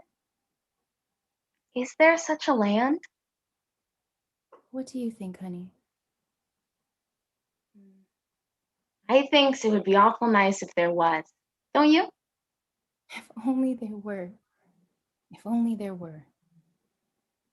Ma Rachel, Well, it makes you think kind of, doesn't it, of sunshine medicine? yes, honey, but it isn't medicine there. It's always there, just like, well, like our air here. It's always sunshine there. Always sunshine? Never any dark? No, honey. You'd never be afraid there then, would you? Never afraid of nothing? No, honey. Oh. Oh. I wished it were here, not there. Why, Ma Rachel, dear, you're crying. Your face is all wet. Why? Oh, don't cry. Don't cry. Do you remember that I told you the lady at the gate had tears of joy in her eyes when the two dear little boys smiled that beautiful smile? Yes. Well, these are tears of joy, honey. That's all. Tears of joy. Must be awful queer to have tears of joy because you're happy. I never did. But if you say they are, dear Ma Rachel, they must be. You knows everything, don't you? Some things, honey, some things. This is the beautifulest night I ever knew. If you would do just one more thing, it would make it lots more beautiful. Will you, Ma Rachel? Well, what, honey? Will you sing? At the piano, I mean. It's lots prettier that way. The little song you used to rock me to sleep by? You know, the one about the slumber boat? Oh, honey, not tonight. You're too tired. It's bedtime now. Please. Ma Rachel, please. Pretty please. Well, honey boy, this once then. Tonight you shall have the little song I used to sing you to sleep by.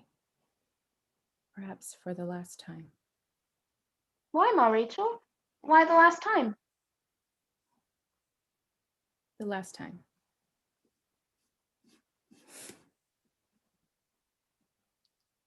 Sail, baby, sail out upon that sea.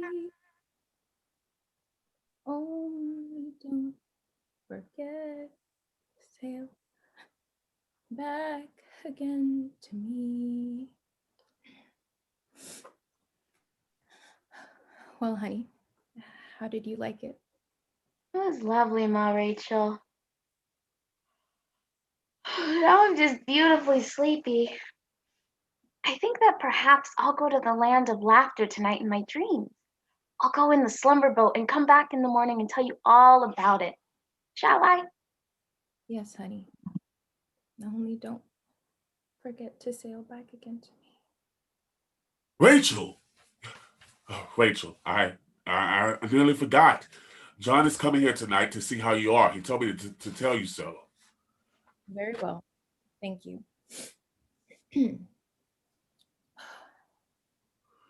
Jimmy, honey, don't go tonight. Don't go without Ma Rachel. Wait for me, honey. I do so wish to go to the land of laughter. Think of it, Jimmy. Nothing but birds always singing and flowers always blooming and skies always blue and people, all of them always laughing. You'll wait for Ma Rachel, won't you, honey? Is there really and truly, Ma Rachel, a land of laughter? Oh, Jimmy, let's hope so. Let's pray so. Sweet dreams. God keep you all the night. The sweetest of sweet dreams to you, dear little boy. Good night. Uncle Tom. My, how you frightened me. You'll put my gizzard out of commission if you do that so often. Well, sir, what can I do for you? I came to say goodnight. Oh, Good night, you little big fellow. Good night. Sweet dreams. God keep you all the night. I'm ready, Ma Rachel. I'm so nice and sleepy. oh, I missed Well, Will you, I mean, won't you be home this evening? why, you've got a long memory, sis. I've got that engagement, you know. Why? I forgot. Oh, you have. Why? Oh, nothing. Come on, Jimmy boy. You can hardly keep those little peepers open, can you? Come on, honey.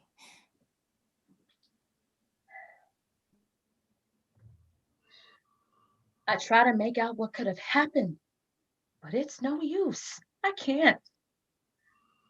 Those 4 days she lay in bed, hardly moving, scarcely speaking. Only her eyes seemed alive. I never saw such a wide, tragic look in my life. It was as though her soul had been mortally wounded. But how? How? What could have happened? I don't know. She generally tells me everything, but she avoids me now. If we're alone in a room, she gets out. I don't know what it means. She will hardly let Jimmy out of her sight. While he's at school, she's nervous and excited. She seems always to be listening. But for what? When he returns, she nearly devours him. And she always asks him in a frightened sort of way, her face as pale and tense as can be. Well, honey boy, how was school today? And he always answers, fine, Ma Rachel, fine. I learned. And then he goes on to tell her everything that has happened. And when he has finished, she says in an uneasy sort of way, is that all?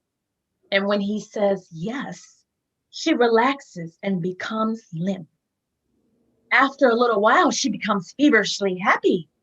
She plays with Jimmy and the children more than ever she did, and she played a good deal, as you know. They're here or she's with them. Yesterday, I said in remonstrance, when she came in, her face pale and haggard and black hollows under her eyes, Rachel, remember, you're just out of a sick bed. You're not well enough to go on like this. I know, was all she would say, but I've got to. I can't help myself. This part of their little lives must be happy. It just must be. The last couple of nights, Jimmy has awakened and cried most pitifully. She wouldn't let me go to him, said I had enough trouble and she could quiet him herself. She never will let me know why he cries, but she stays with him and soothes him until at last he falls asleep again. Every time she has come out like a rag. Her face is like a dead woman's. Strange, isn't it? This is the first time we have ever been able to talk it over. Tom, what could have happened? I don't know, Ma, but I feel as you do. Something terrible and sudden has hurt her soul. And poor little thing, she's trying bravely to readjust herself to life again. Well, Ma, I'm going now. Don't worry too much. Youth, gets over things finally. Takes them hard, that's all. At least that's what the older heads tell us. Ma, I begin with John tomorrow. I don't believe we'll ever forget John.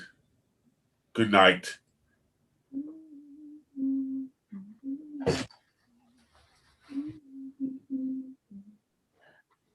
Sleeping like a top. Aren't little children, dear, sweetest things when they're all helpless and asleep?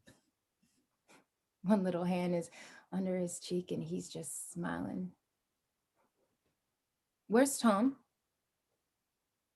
He went out a few minutes ago.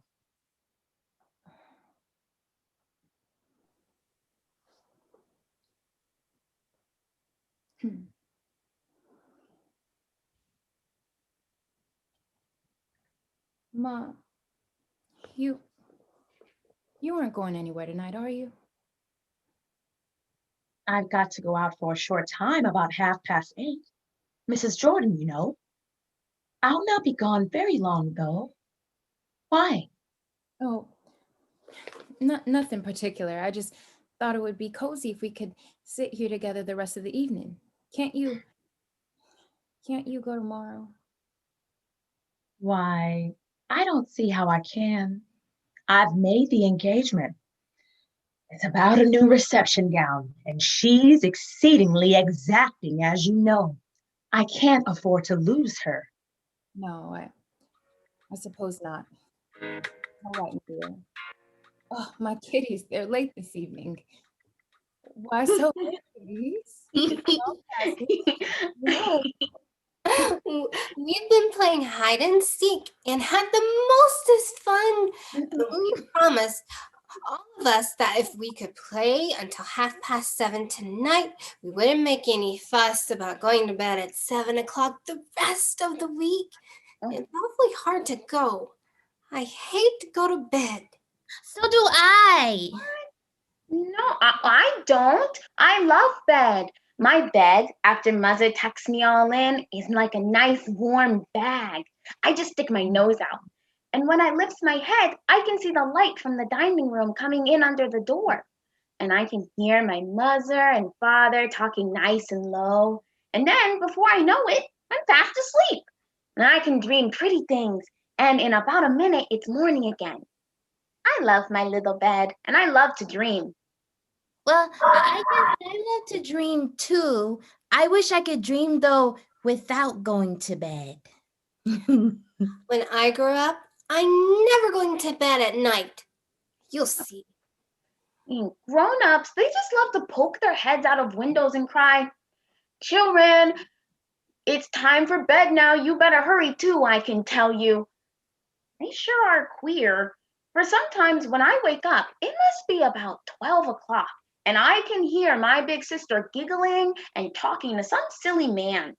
If it's good for me to go to bed early, I should think. What?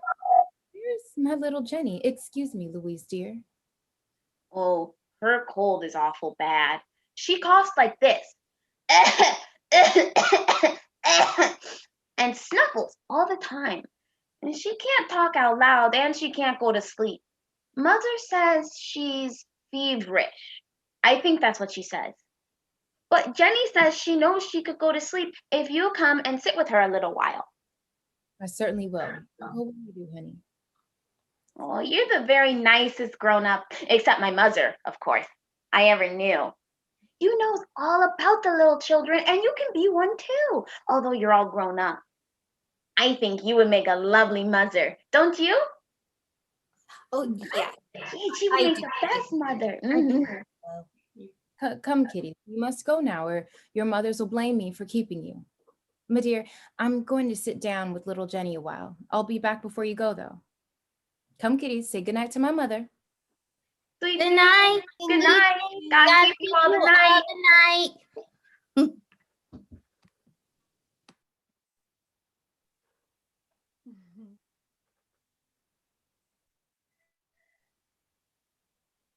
Well, how is everything? Oh, about the same, I guess. Tom's out. John, we'll never forget you and your kindness. That was nothing. And Rachel? She'll be back presently. She went to sit with the sick child for a little while. And how is she? She's not herself yet, but I think she is better. Well, what did happen exactly? That's just what I don't know. When you came home, you couldn't get in. Was that it? Yes. It was just a week ago today.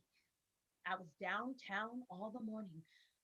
It was about 1 o'clock when I got back. I had forgotten my key. I rapped on the door and then called. There was no answer. A window was open and I could feel the air under the door, and I could hear it as the draught sucked it through. There was no other sound.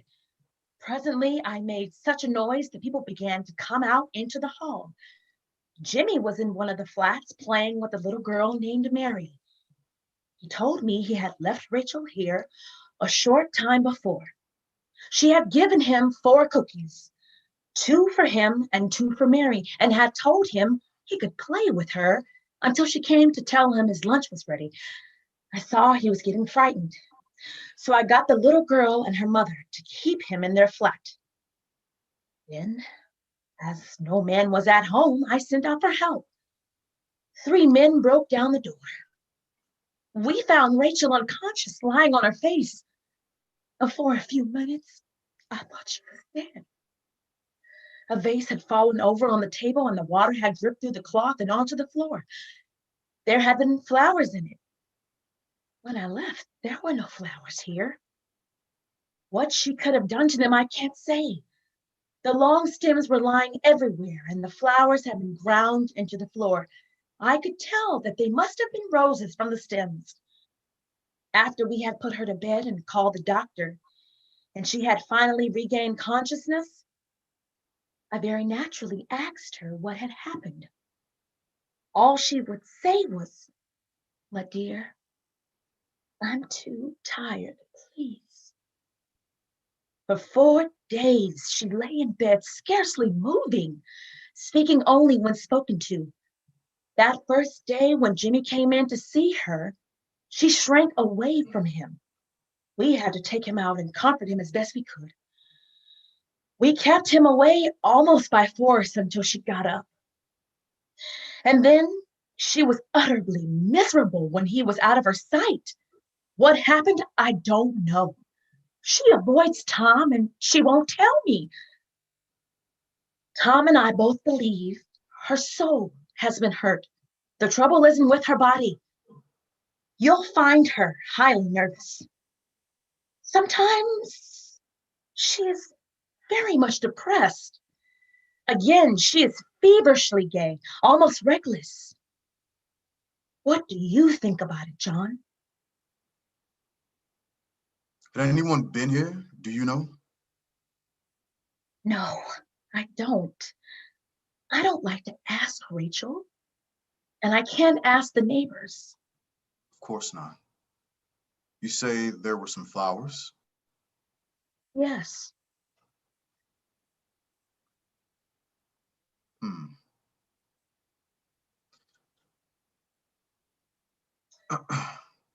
Did you happen to notice the box? They must have come in a box, don't you think? Yes. There was a box in the kitchenette. It was from Marcy. I saw no card. It is rather strange.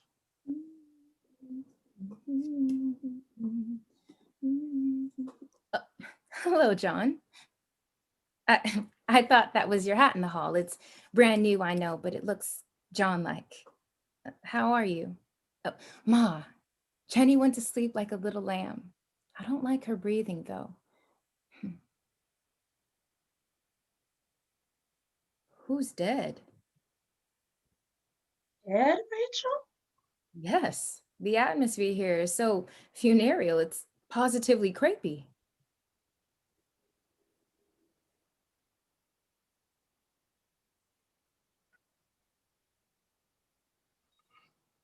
I don't know why it should be. I was just asking how you are. Heavens, does the mere inquiry into my health precipitate such an atmosphere? Your two faces were as long. Kind sir, let me assure you I am in the very best of health. And how are you, John? Oh, I'm always well. Rachel, I'll have to get ready to go now. John, don't hurry. I'll be back shortly, probably in 3/4 of an hour, maybe less. And maybe more if I remember Miss Jordan. However, my dear, I'll do the best I can while you are away. I'll try to be a credit to your training. Now, let's see. In the books of etiquette, I believe the properly reared young lady always asks the young gentleman caller, "You're young enough, aren't you, to be classed still as a young gentleman caller?" Well, anyway, she always asked the young gentleman caller sweetly something about the weather. This has been an exceedingly beautiful day, hasn't it, Mr. Strong? Well, really, every properly brought up young gentleman, I'm sure, ought to know that it's exceedingly rude not to answer a civil question. Tell me what to answer, Rachel. Say, yes, very, and look interested and pleased when you say it. Yes, very. Well, I certainly wouldn't characterize that as a particularly animated remark. Besides, when you look at me through half-closed lids like that and kind of smile, what are you thinking? John Strong, are you deaf or just plain stupid? Plain stupid, I guess. What were you thinking, John? I was thinking, Well, I've changed my mind.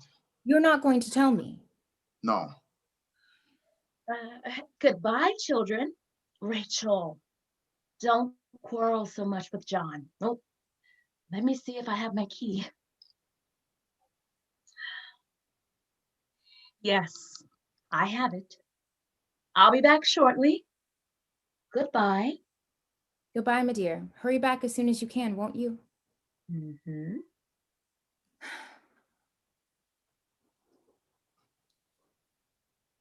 I suppose that you realize that a conversation between two persons is absolutely impossible if one has to do her share all alone. Soon, my ingenuity for introducing interesting subjects will be exhausted, and then will follow what I believe the storybooks call an uncomfortable silence. Silence between friends isn't such a bad thing. Thanks awfully. Rachel, you must remember I'm here. I don't like looking into your soul when you forget you're not alone. I hadn't forgotten. Wouldn't it be easy for you, little girl, if you could tell someone? No. Rachel, you're fond of flowers, aren't you? Yes. Rosebuds. Red rosebuds, particularly. Yes.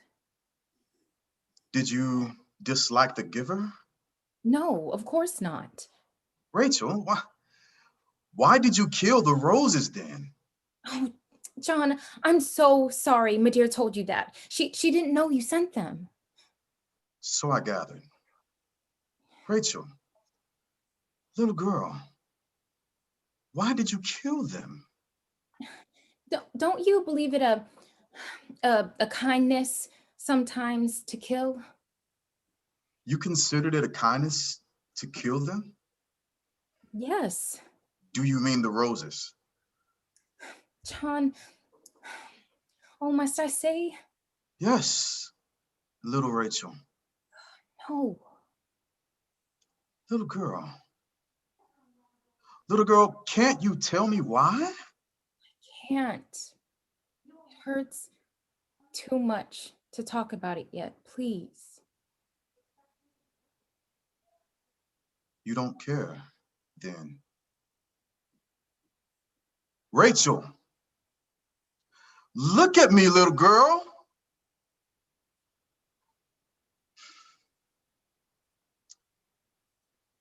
There's a little flat on 43rd Street. It faces south and overlooks a little park. Do you remember it? It's on the top floor. Once I remember you saying you liked it. That was over a year ago. That same day, I rented it. I've never lived there. No one knows about it, not even my mother. It's completely furnished now and waiting. Do you know for whom? Every single thing in it, I bought myself, even to the pins on the little bird's maple eye dresser. It's been the happiest year I've ever known. I furnished it, one room at a time. It's the prettiest, the most home-like little flat I've ever seen.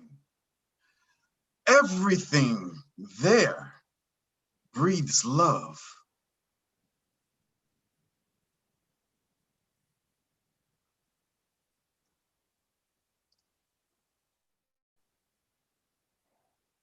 Little girl, is it to be? Yes or no? Oh, you're too good to me and mine, John. I didn't dream anyone could be so good. Is it yes or no, little girl? Oh, yes, yes, yes. And take me quickly, John. Take me before I can think anymore. You mustn't let me think, John, and you'll be good to me, won't you? Every second of every minute, of every hour, of every day, and you'll have me in your thoughts, won't you? And you'll be with me every minute that you can. And John, you'll keep away the weeping of my little children. You won't let me hear it, will you? You'll make me forget everything. Everything, won't you? Life is so short, John. And eternity, so long. I'm 22, and I'm old. You're 32, and you're old. Tom's 23, and he's old. My dear's 60, and she said once she's much older than that. She is. We are all blighted. We're all cursed. All of us. Everywhere. We whose skins are dark, our lives blasted by the white man's prejudice. And my little Jimmy, 7 years old, that's all, is blighted too. In a year or two at best, he'll be made old by suffering. 1 week ago today, some white boys, older and larger than my little Jimmy, as he was leaving the school, called him nigger. They chased him through the streets, calling him nigger. One boy threw stones at him. There's still a bruise on his little back where one struck him. That will get well. But they bruised his soul, and that will never get well. He asked me what nigger meant. I made light of the whole thing, laughed it off. He went to his little playmates and very naturally asked them. The oldest of them is 9, and they knew, poor little things, and they told him. For the last couple of nights, he's been dreaming about these boys. And he always awakes in the dark, afraid of the now and the future. I've seen that look of deadly fear in the eyes of other little children. I know what it is myself. I was 12 when some big boys chased me and called me names. I never left the house afterwards without being afraid. I was afraid in the streets, in the school, in the church, everywhere, always afraid of being hurt. And I was not afraid in vain. And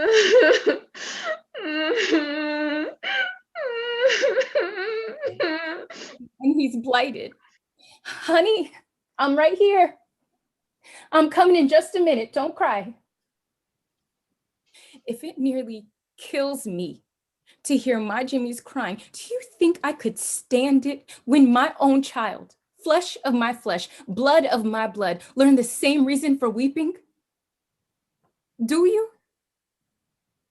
Ever since I fell here a week ago, I am afraid to go to sleep.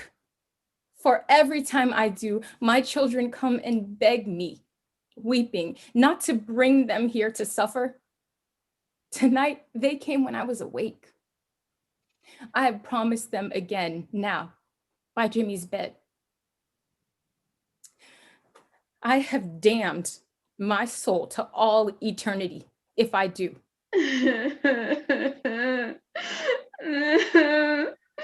Honey, don't. I'm coming. And John, dear John, you see, it can never be. All the beautiful, beautiful things you have told me about. No, they can never be now. No, John, dear, you must not touch me anymore. Dear, this is this is goodbye. It's not fair to you, Rachel, to take you at your word tonight. You're sick. You've brooded so long, so continuously. You've lost your perspective. Don't answer yet. Think it over for another week. I'll come back. No, I can't think anymore. You realize fully you're sending me away for always. Yes. And you care? Yes.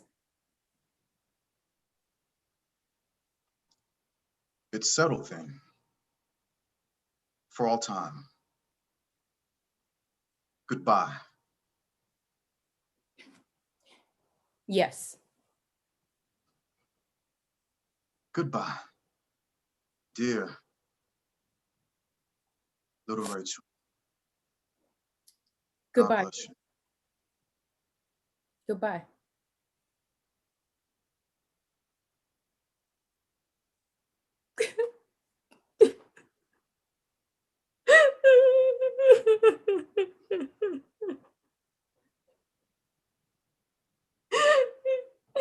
John!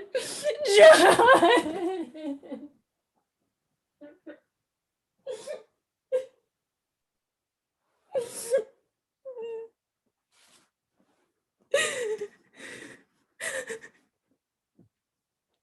No, not John.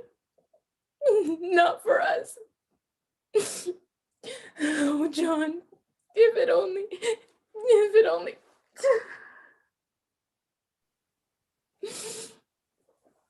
No. No sunshine. No laughter. Always, always darkness. That is it. Even our little flat, John's and mine, the little flat that calls us through darkness. It shall wait and wait in vain in darkness. Oh, John.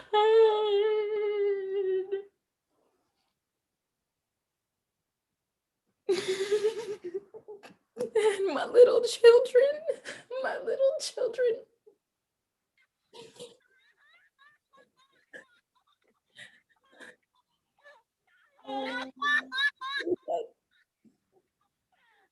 See,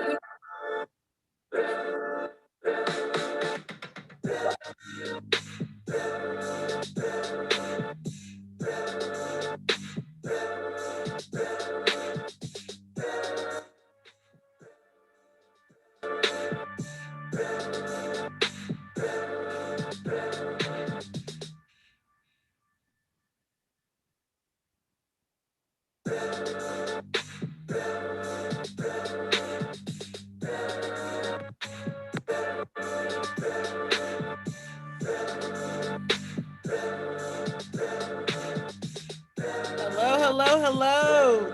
Wow. Cass, that was incredible. Wow. Everybody, clap it up for Cass and Rachel. Please come to the stage. Cass, come to the stage. Wow. Oh my God, I'm over here crying. Whew. Cast members, can you please come to the stage? Turn your cameras on. I'd like to give you all an introduction. Oh my God, that was incredible. Okay, in the role of Little Mary in the Rachel understudy, we have Miss Janelle Shante. Little Louise and Edith, also the Mrs. Lane understudy, was Charlotte Christian. In the role of Jimmy and Martha, we have Regine Dene. Mrs. Lane was played by Amy Joseph. John Strong was played by James Glass. Tom Loving was played by Jordan Olivier Verde. Mrs. Loving was played by Elizabeth Jones. And Rachel Loving was played by Anna Marie Sharp. Folks, give them a round of applause. That was simply incredible. Thank you, Cass. Really beautiful work. Oh my God. And now it is with my great honor and pleasure to introduce you all to the new host of the panel tonight. It is not me. It will be our distinguished guest, Miss Phaedra Tillery Boughton, who is a Bay Area-based actor and arts advocate. Past productions include Newsies, The Color Purple, To Kill a Mockingbird with Hillbarn Theater, Carolina Change, Little Shop of Horrors, Ray of Light Theater Company, Newsies, Woodminster, Tarzan, PAP, Avenue Q with New NCTC. Phaedra consistently challenges the concept of traditional theater and finds new ways to push the boundaries of creativity and inclusion in the theater community.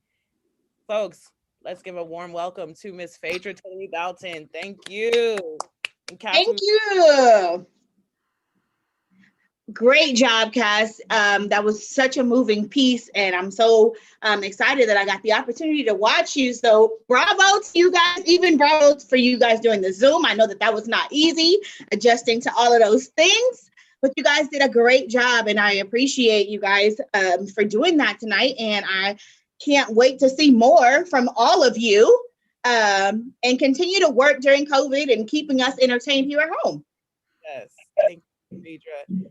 Folks, we're going to go away and we're going to give the stage to Miss Phaedra and our guest panelists. Excellent work, Cass. Thank you so much. Great job, everyone. Thank you for giving me the floor. I would just thank Tanika for having me and allowing me this space. So we're going to move right on into it. We're going to make sure we stay on time and keep everybody's attention. We want to announce that we have a great panel. Ladies I haven't met, but reading their bios, they are just sound phenomenal. So let's get right to it. We want to welcome Tracy Camp, Catherine Smith McGlynn, and Tulsi Long. Hey, ladies, are you there? Hi. Hi. So I'm going to go through your bios because they are amazing, and I can't wait to read these and share with everyone. I'm Phaedra. I haven't met you ladies, so hello. Great to see you. Thank you for staying up and watching. That was such a beautiful piece. I'm excited to like dive in and share and just, have a dialogue about what we saw and about what we are experiencing as Black women in the community and raising our Black children during 2020 and 2021. So we'll start with Tracy. Tracy Camp. Tracy, wave your hands so everybody knows who you are, because I know we're on this Zoom thing. All right, Tracy. Tracy Camp is a musical theater performer, activist, and mother to an 18-year-old Black son who is the motivation for most of her activism work. Past theater projects include the A-Man Corner at Alter Theater, Caroline or Change at Pacific Conservatory Theater, Big River and a Civil War Christmas at Theater Works, Jerry Springer, the Opera at Ray of Light Theater, Showboat at San Francisco Opera, and the role of Bess in Porgy and Bess at the Aurora Fox. Tracy currently serves on the Brain of Trust for Those Women Productions, and she is a member of the Coalition of Black Women Professional Theater Makers in the Bay Area, California. A native of Oakland, Tracy is a recipient of the Equity Award from Stanford University and the Arts Enabler Award from the Arts for Better Bay Area, both for her work on representation in theater. She has also been honored with the Theater Bay Area Titan Award, and she is a proud member of Actors Equity and AGMA. Welcome, Tracy. Thank you so much for joining us. Thank you for inviting me. So happy to be here. Awesome. And we'll move on to Catherine Smith McGlynn. Catherine, hello, Catherine. Welcome. Catherine's body of work spans film, theater, television, video games, and new media. She can currently be seen as Jen in the film feature Beautiful Dreamer, which is generalizing buzz on the film festival circuit and is a 2020 SF film selection. Catherine is also co-starred as Dr. Crawford in the let me correct me so I can say it correctly. Dystopian? How do you say it? You're good. Yeah, dystopian. That's good. Oh, dystopian. All right. Yeah. Learn something new every day. Dystopian sci-fi action thriller Maze Runner, The Scorched Trails. Her television credits include roles on The Deputy on Fox, Better Call Saul on AMC, Grey's Anatomy, my favorite, ABC, Hysteria, Amazon, Scoundrels, ABC, The Lion Game, ABC Family, In Plain Sight, USA, Friday Night Lights, NBC, and others. Catherine lends her vocal talents to the video game Watch Dogs 2 and is a veteran actress of the theater where she has performed on regional stages throughout the country, including American Conservatory Theater in San Francisco, B Street in Sacramento, California, Capitol Stage Company, Sacramento, California, Shakespeare Theater Company, Washington, D.C., Perseverance Theater Company. Where is that? That's in Alaska. Okay. Yeah. Say the name of the place though, because Juneau, Alaska. Juneau, Alaska, because I want to make sure I'm saying everything correct. You've got it right. Organic Theater Company in Chicago, Illinois, and many others. Welcome so much, Catherine. I'm sorry. We're so happy that you're here with us. Thank you. And last but not least, for sure, is Tulsi Long. Hi, Tulsi. How are you? Welcome. Okay, Tulsi Long is a ritual sound and experience designer that conjures across genres spanning from African cosmology, heavy metal, and Afro-futuristic productions. She is a creative director of Red Clay Soundhouse. Am I saying House? Okay. Soundhouse, an audio-centric performance production company that creates virtual immersive experience for social impact initiatives and organizations. She is currently creating a sonic sculpture installation on Black San Francisco homemakers addressing the makings of home, displacement, and gentrification. Tassie is also creative director of the, I'm going to go ahead and let you say it. Bacchanal d'Afrique. Okay. A biannual Afro-urban arts and cultural festival, which culminates into full-length theater productions. Tassie does not perform simply for the sake of performing, but rather to challenge herself and to experiment with how far she can push her perceived limits. So thank you, ladies, all so much for being here and sharing your talents and your thoughts and your energy in this space. We definitely have been going through a lot in the last 12 months or so. And so I appreciate your time and your energy and welcoming us into your space. We're going to go ahead and start with the first question that was given to us. And before we start, I wanted to bring up a quote that was said in the play that really resonated with me. We're all mothers. If you don't mind sharing, Catherine, do you mind sharing how many children you have and how old they are? Oh, I have one son and he just turned 13. Okay, and Tracy? I have one son and pictured behind me, and he just turned 18. Okay, and Tassie? I am an empty nester. My daughter is 23 years old. Oh, woo! Empty nester. I just became an empty nester. This is my daughter up here. And then I have a stepson, he's over here, and they're both just turned 18. So this empty nest thing is kind of fun.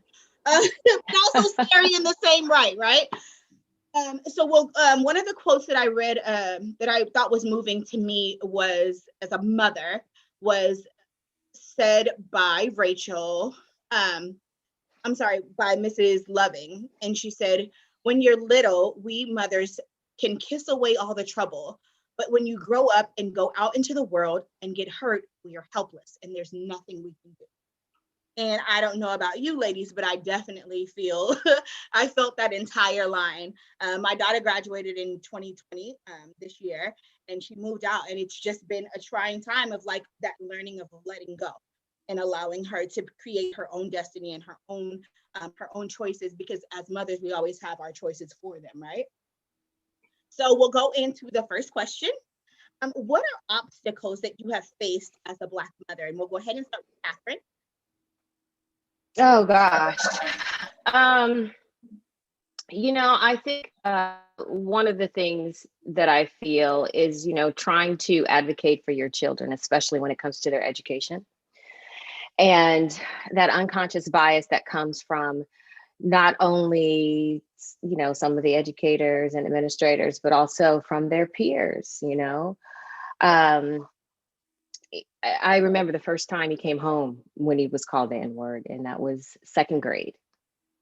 A little child, and you're right, that feeling of being helpless, and you console, but as a Black mother, not only do we have to console, but we also have to arm them,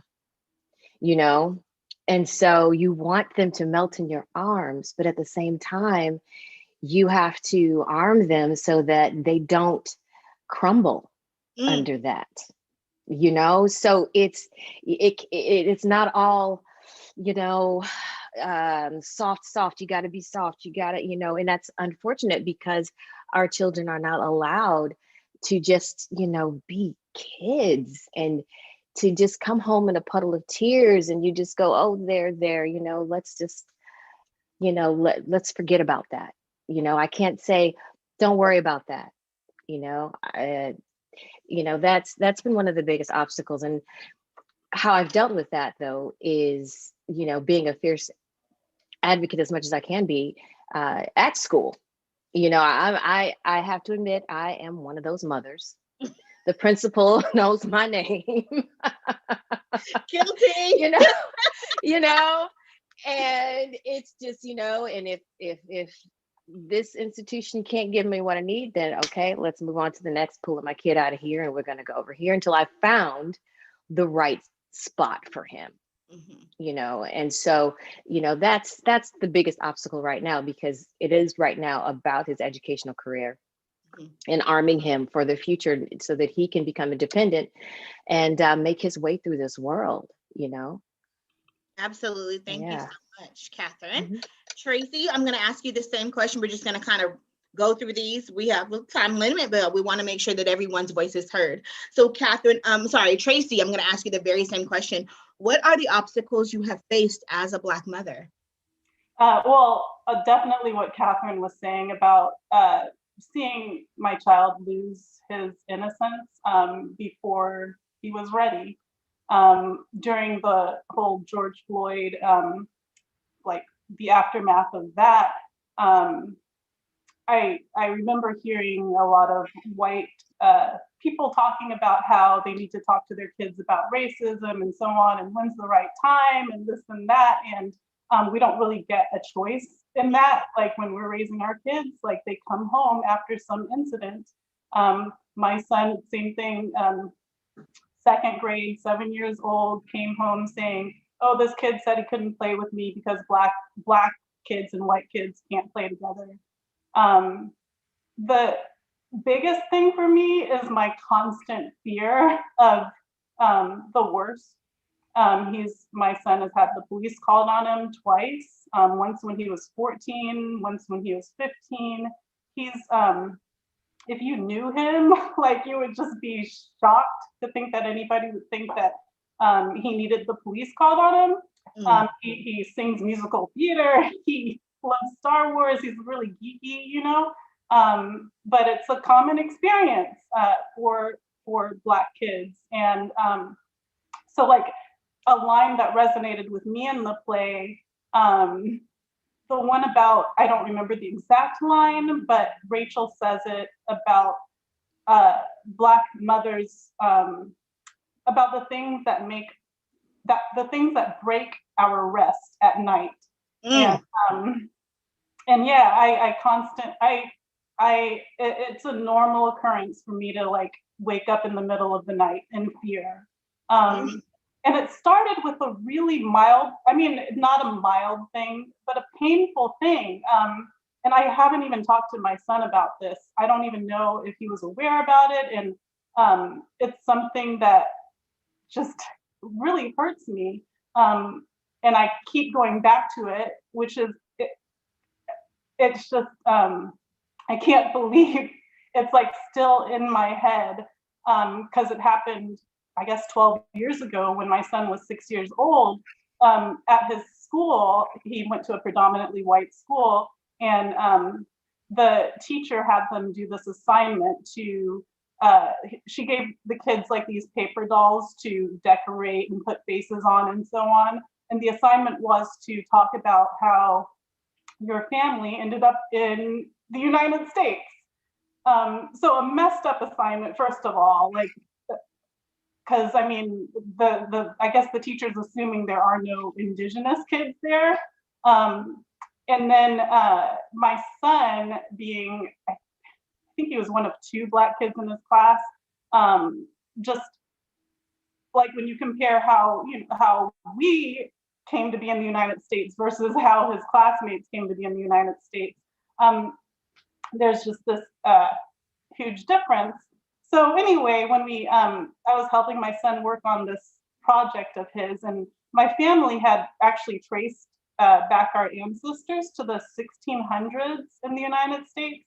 And so my mom got out all the history, and we talked about this girl, an ancestor of mine, who came to the United States from West Africa through England and then to the United States, and she was enslaved. And so on my son's paper doll, he drew like a sad face, because who would be happy in that situation? All the other kids, their paper dolls had happy faces coming to the United States. And anyway, the teacher put the dolls on like a bulletin board outside the classroom. And one day I walked into the school and my son's doll had been folded over. Like the tack that they had used to keep the doll there had been taken out, and then it was a paper doll, so it had been folded over so you couldn't see the doll's face. And that just, I mean, it's not death. It's not him getting arrested. It's not him being called the N-word. But I'm like, who could be so mean to do that to a child? And then, yeah. Right. And it doesn't need to be compared to anything else. Your feelings are valid. And that moment and what you felt, it carries weight. And I think as mothers, there's a lot of little silent battles that we hold that we don't let our kids know, and we don't know that affect us, but it also changes the way that we teach them. And it teaches the way that we embrace them. And it teaches the way that we move with them moving forward. So don't feel like it has to be compared to anything. Even if it was a folded over piece of paper with a push pin in it, it meant something to you and it meant something to him. So you don't have to validate that. And I totally understand your feelings with that. And I sympathize with you, and I'm here for you, sister. And I hate that happened to your baby. Yeah, we live in an interesting time. A very interesting time. Tasi, we are going to ask you the same question. And I know this is rough, right? Like, this is not an easy conversation. We are in a really tough time. And I think that our generation is starting to be so much more aware. And so our skin is easily irritated, right? Because everything is the feelings. We are feeling all of the feels. So I appreciate you guys sharing your stories right now in the midst of all of this. Tasi, I'll ask you the same question. What are the obstacles you faced as a Black mother? Yes.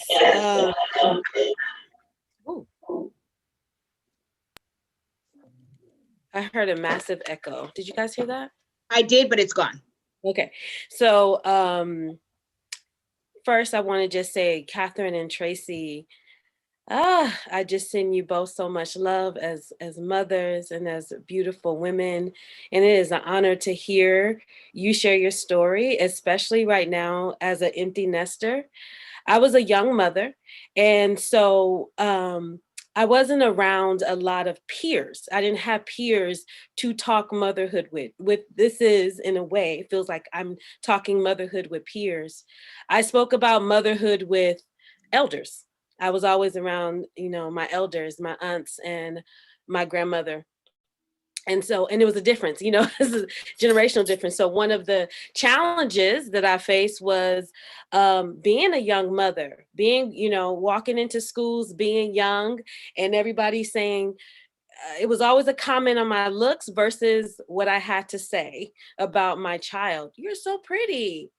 Wow, you look so young. I just told you we need to talk about bop, bop, bop, bop, bop, bop, bop. And just being undermined for my, for being young and, being perceived as like not having any wisdom. So one of the things I say to a lot of my friends who are now having children, or in the past, like maybe 10 years, started to have children, is one of the biggest gifts of motherhood is to birth that new wisdom. And I do feel like it comes in just being pregnant. There is another knowing that happens in your body, and and I felt it even within spaces. I just felt different in spaces. And that was something I felt like was undermined and at times robbed from me because of my age. And it caused me to second guess a lot. So a lot of times I felt like I often say now that, like, I tell my daughter, like, I'm no longer parenting. I'm an empty nester. I don't want to parent, but I am ecstatic about mothering, because that was something that I wasn't able to do as much when she was younger. I was the parent. I had to set the rules and make the things happen and get everybody in line. Yes. And to have that moment of mothering where I could just hold my child and just like sing to her, that really stood out in the show. And I remember one time I sung to my daughter. I sung all the time. I'm a singer, and she just started crying. And then I was like, "What are you crying for, honey?" She was just like, "It's just a song," And so I just sung all the time. But just those moments of mothering was so minute compared to moments of parenting. And at this time right now, as an empty nester, I'm recovering. I'm recovering the ability to mother, and I am releasing this parenting thing gratefully, but it does still come with, she still needs parenting, but I just want to release that hold of that in the world more, with the outside world to her and with her to the outside world, and just really sink into the beauty of mothering. So I echo everything that these women have said about protecting, about their children's truth being literally folded, and that occurs throughout.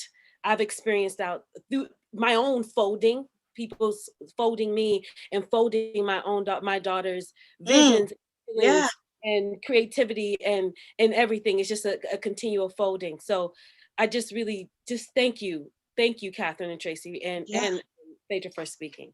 Absolutely. That was beautiful. And I'm with you. I was a young mother as well. So I totally understand that, like, everybody was watching you like, she don't know what she's doing.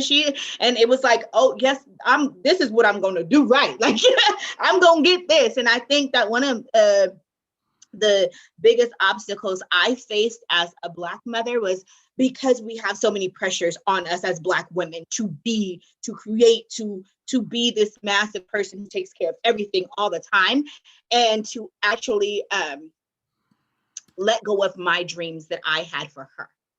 That was hard, because my dreams come from all of the things that I've done and the mistakes that I've made and all of the things that so much more that I wanted her to be. And then realizing that's not her dream. And then having to go, oh, okay, well, what is it that you want to do then? And having to kind of take a step back and allowing her to be in, and always having the idea that, like, being Black is never, it never turns off the idea, like, the mind frame of being Black. Like, I always have to think about that. Every choice that I make, I have to think about that. And I just want to make sure that she's always thinking about that. Go ahead, turn it off. Oh, we'll go on to the next question. I think somebody's off mute. If you can go on mute, I appreciate it. We're going to go on to the next question, Miss Catherine. Well, we'll mix it up. So, Tassie, we'll start with you on this next question. How have you prepared your child to live in America and beyond, to thrive in America and beyond? Yeah.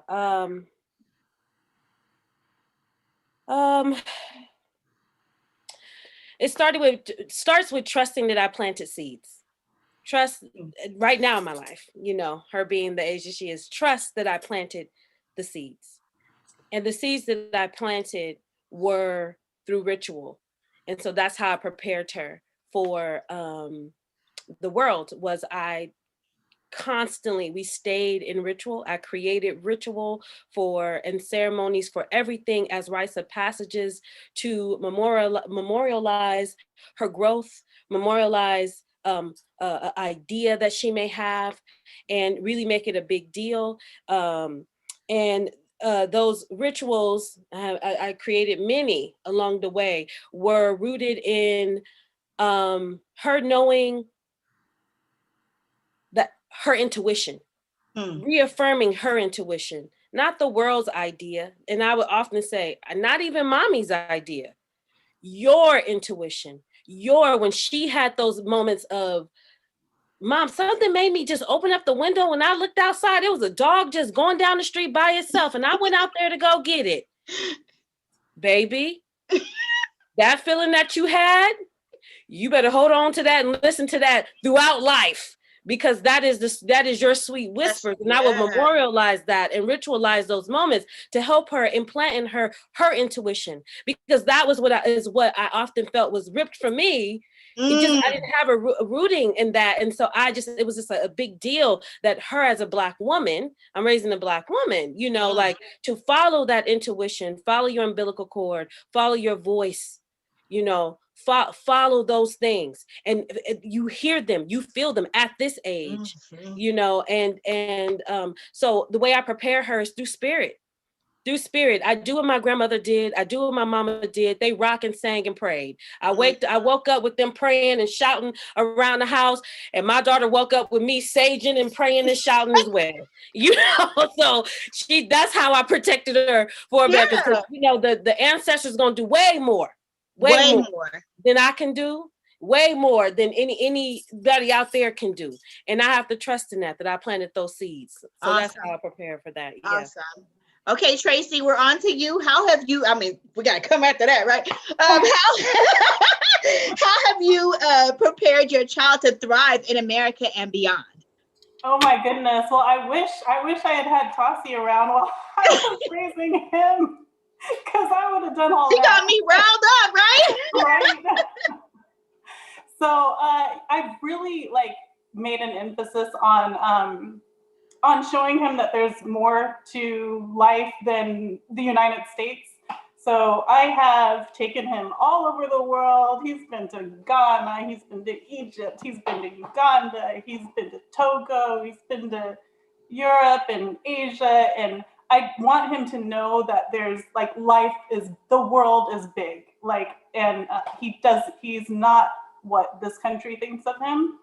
And I've also, any chance I get, whenever there's a person that I've done a show with that's performing on Broadway, we get on a plane and we go see that person and go backstage. I want him to see that greatness is just normal. It's just, and that it's something that he can achieve. I am really into dreaming and hope and almost the Disney-esque thing, without the racist part of Disney. I'm really into that with him, and I want him to think more than what this country thinks of him. That's awesome. That is awesome. I think there's a huge difference between raising a Black male and raising a Black woman, and I applaud you. I applaud a lot of my friends who raise, because I only have a girl, so I only know that story, and my friends have kids and boys, and I know that those relationships are completely different, and those lessons are completely different. So I applaud you, Tracy, for keeping the light, because that's what our Black men need, is to keep the light around them. So that's awesome. Catherine, we'll move on to you. How have you prepared your child to thrive in America and beyond? It's just like Tossie and Tracy, a little bit of both of that, just yesterday, he woke up and he was like, okay, mommy, I want to meditate with you this morning. I said, oh, okay, let's go. I lit the sage and I was like, okay, this is going to clean up the air, ward off the spirits. And he's having trouble sleeping sometimes. And I said, okay, we're going to do your room too. We're going to just do what we need to do, Mm-hmm. and prayer and spirituality, and also travel. He loves to travel, and go all over the world. He wants to go to Poland next, it doesn't matter, what culture. He just absorbs it all, and also teaching him self-love, that confidence, letting him know that he's enough. He is enough. That's it. You don't need any more. You're enough. Mm-hmm. And he's had the talk about being a young Black man. If a police officer stops you, you stop.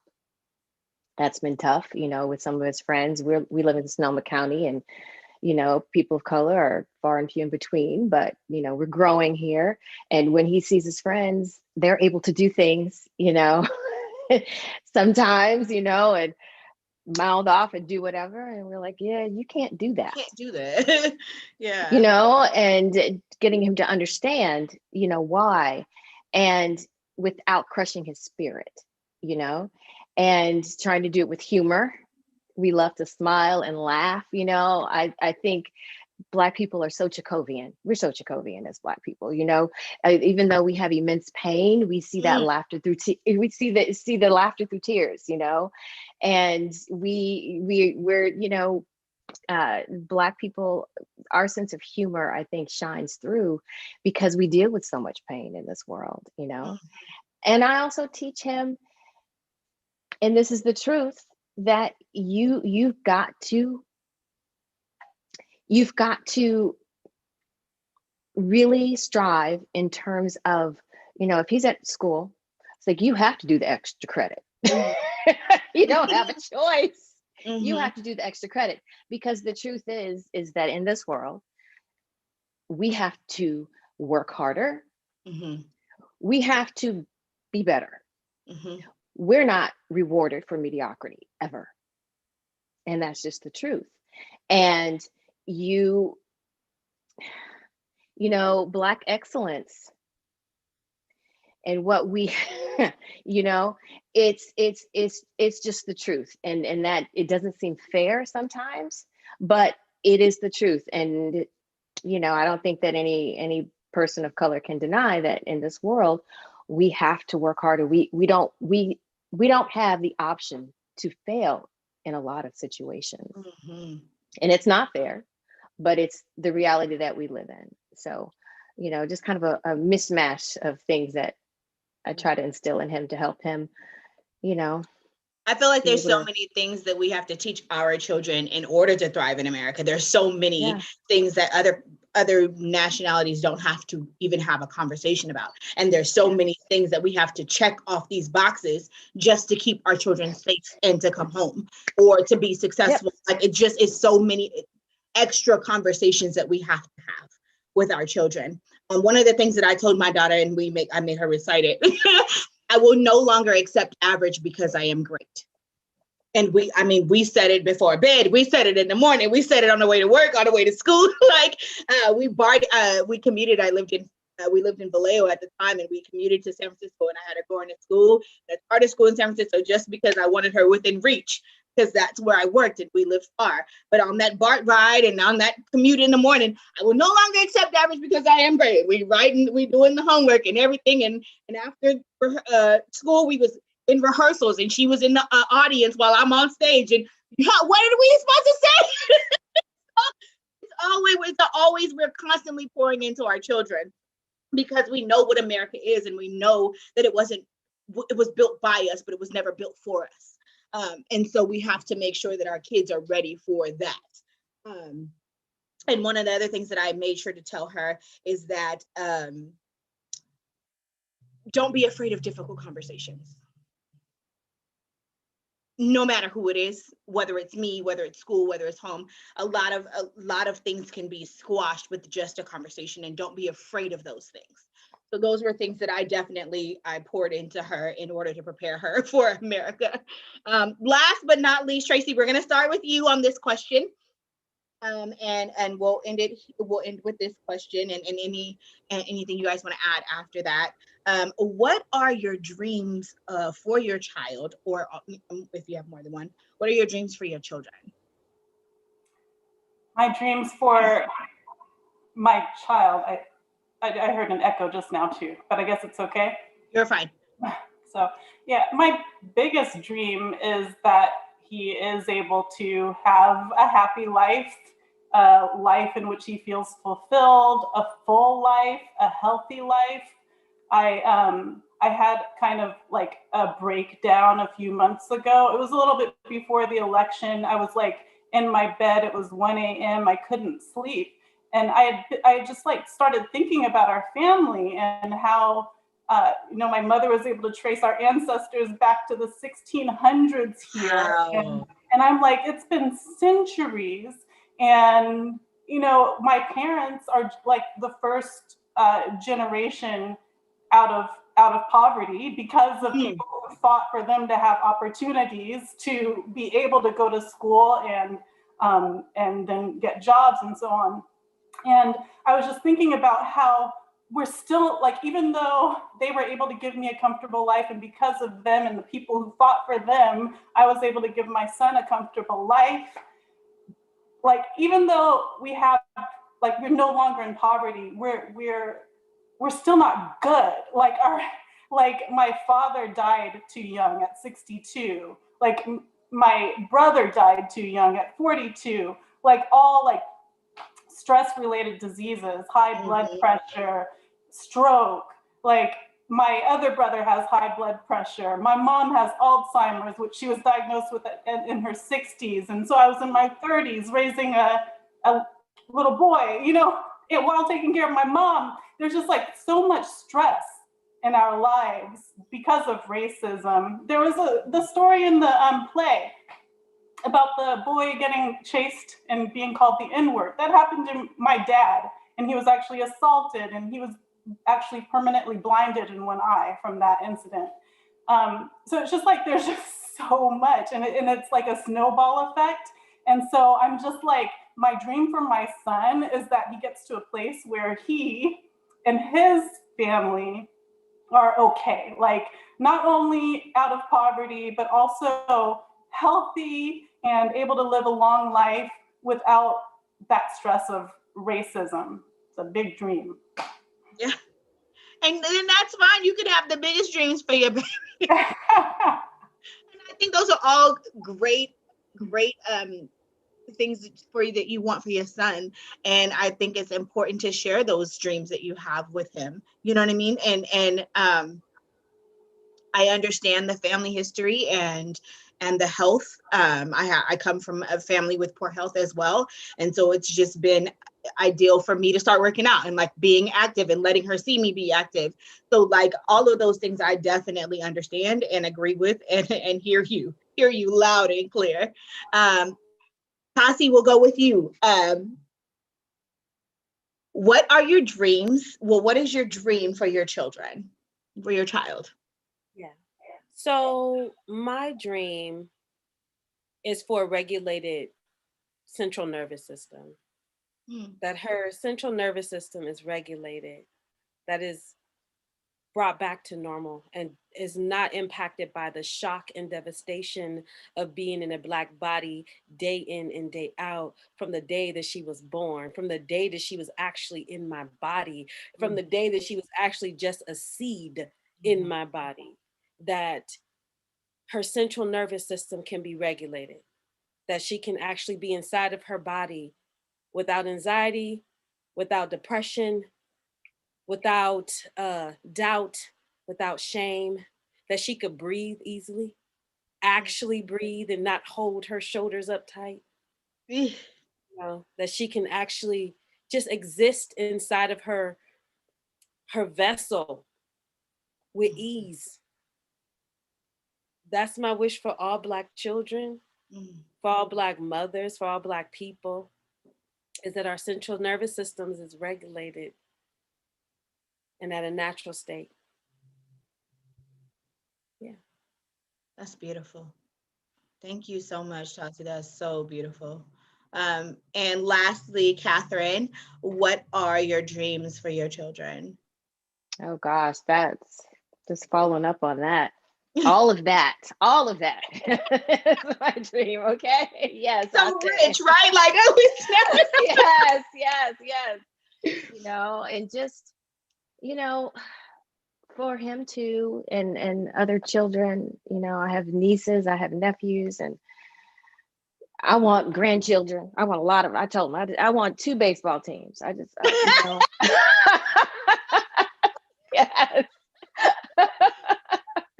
You know, I want him to, and the children to fulfill their dreams, you know, and to just really be able to go through this life, go through this world, you know, with love and joy in their hearts, and to not let anyone take that away, you know. And, you know, what is that saying? Martin Luther King, it was his quote, you know, you can't, only love can cure darkness, right? Only love can do that. And I know that's the hardest thing to do, right? You know, there's this video that was circulating around during the Black Lives Matter movement.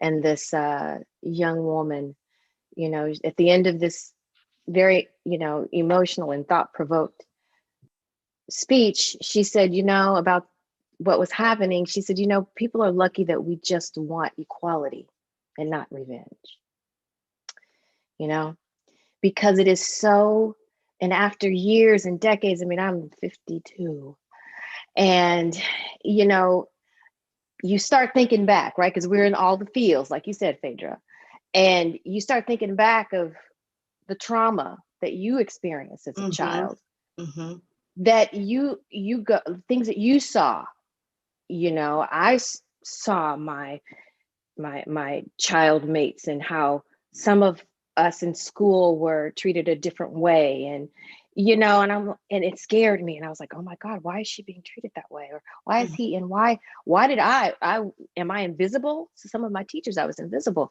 And you start realizing, wait a second, so it's so easy now to be angry and just, and, especially as you said with boys and girls, and it can be different because there are different emotions at play sometimes, and what young boys have to deal with. And, so I just want him and other children to be able to go through this world and just really spread that love, the love for themselves and the love for other human beings in this world. Absolutely. I believe in love and joy and sharing that energy. For the last 2 years, I've tried to choose words for the year so that I can learn that behavior and it to become a routine. In 2018 was joy, and I wanted to carry joy all of 2018. Like, find the joy in it, even if it's you gotta shovel the the leaves. Make sure you find a song in it, or like find joy in it. And the year after that was passion, and make sure you do everything with passion, but also add joy to your passion, right? So be a joyful, passionate sweeper, and I was just trying to find new ways, and I want to pass that to her. I want to pass that to my daughter. And I think that one of the things that my dream, or what I dream for her, is to be better than me, right? Like, to see me as an example, but as an example of what not I don't want to say what not to be, because I'm okay, you know what I mean? But I want her to see me as like, oh, I can shoot way higher than that. Like, oh, okay, she had these things in her way, and now she's worked to move those things out of my way. So now I don't have those things in my way because my mom moved those for me. So now I want to shoot higher, and I just want to see her chase her dreams and attain them and let them be real, and how her to be in a comfortable space. One of the quotes that I write down in my journal and I look at, and it says, there's a difference in the way someone walks in the world when they're living their dreams versus thinking about it. So I pray that she lives in the world as she's living in her dreams, not just thinking about it. Because a lot of times I've only thought about my dreams and not lived them, because I was so important. Like, I want to be a mom, and I got to make sure she's the best, and I got to make sure she got everything. And sometimes we let those things go as moms, especially as Black moms. Because a lot of people be like, well, you can't do that and have a baby. Well, you can't do that and have a baby. And this baby, and you're like, oh, okay. And those were limits that we put on ourselves, and we allow people to put on us. And I just want to make sure that she doesn't have limits that someone else puts on her, that she puts on herself, and that she just goes and soars, and that she's in a world that we're moving markers now, so that when it's her time to soar, we've moved them so far that she doesn't have to experience what we have. So it was beautiful talking to you, ladies. I really, really, really appreciate your time. If you have anything else you want to input, say, throw out there, shoot, unmute yourself, and be free. But other than that, those were the 3 questions that we had tonight. But I do really, really appreciate your time and sharing your personal stories, because parenting is not the easiest thing to do. And this play was definitely a marker that it was written 100 years ago. And the mothers of 100 years ago of Black children, those fears still exist in us today. And it's going to take all the us having these conversations, and us Black mothers getting together and working together in order to make a difference and a change. I think it's important for the community to start seeing our stories more. And we need to start sharing our stories more, so that we become regular to people. I think that's the reason why we're always seeing different, because they're never let into our stories. So sharing these stories, putting these, even if they're on Zoom when not in person, but they're important to be seeing on a regular basis, because the more regular and more used to they get to seeing us, the more they'll get comfortable with having us around and treating us a little bit better. So I think that's extremely important. But I thank each one of you, Tracy, Constance, and Catherine. Thank you so much for your time and your energy and your insight. I really appreciate it. Thank you. Thank you very much for having us. This has been wonderful conversation, and so nice to meet both Tracy and Tassie and Phaedra, all of you fellow moms. We've been in the Bay Area, but I've this is the first time I've never met any of these ladies. I can't wait. Now, listen, when it's opened up, we're gonna have some tea time or something. I do just want to yeah, sorry, I just overspoke. I'm sorry. No, go ahead. Okay. I do want to just say something before all of our folks who've been in the space listening to us share our stories, is that all mothers have wisdom. Every last one of them, no matter how young they are or how older they are. They all have wisdom, and it will behoove you. It will revolutionize your life if you paused and you listened to them. Listen to their wisdom and affirm it so they can actually share it. Because sometimes we smother the wisdom that's already there. It would behoove you. It really would, to listen to all mamas, to all iyas, to all nannies, to all of them. I appreciate that word. I appreciate that word for sure, Tassie. Thank you again. Thank you all so much for being here and sharing your wisdom and your energy and your space. You guys all have a great evening. Thank you, Tanika, for having us and inviting us. We want to thank SMBT also for having us and allowing us to come into their space and use their platform to tell our stories. So thank you all and have a great evening. Good night. Good night, ladies. Thank you so much. And to our audience tonight, again, I'm sorry, I'm a little vercumpled over here between the performance and this panel. You guys, I truly am grateful. If anybody else, feel free to unmute and turn on and say hi. We love to see other faces. Other than that, have a great evening and a good night to one and to all. This show will be up on our Facebook page. On our YouTube channel indefinitely. And it's good to see you, Asha and Lisa. And we will be this panel too as well. So we do have another performance tomorrow. So please help us spread the word. And ladies, again, I can't thank you enough for joining us. I just am grateful. Amazing, Tanika. Thank you. Yes, Tanika. Yes, amazing. I'm muted and all that, girl. I ain't talking about I'm like shook. I'm like, I hear her. There you go. because I really couldn't keep up. Oh, that was the play was horrible. Thank you so much. Just pearls of wisdom, just so much wisdom and truth. And the reason why I didn't want to do this, because I'm not a mom, I'm an auntie. And I just didn't feel like I was in the right lane for this conversation. Oh no, aunties, let me tell you, you're part of the tribe too. Yes, we need the aunties, but I do love your respect for that. Wouldn't make it without an auntie, okay? That's it. I'm telling you, aunties and uncles, because my uncles was my ones, So, but thank you for ushering that in and even holding that with honor and giving that space. Absolutely. Yeah. I'm so honored to have been a part of it. When we come together, we're unstoppable. So y'all know good thing. It's that part. Good job, Tanika. Good job. Zoom directing is not easy. Good job. You know what? The cast they're all like so on it and so professional. Like I just turn camera off. That's all you got. Turn camera off.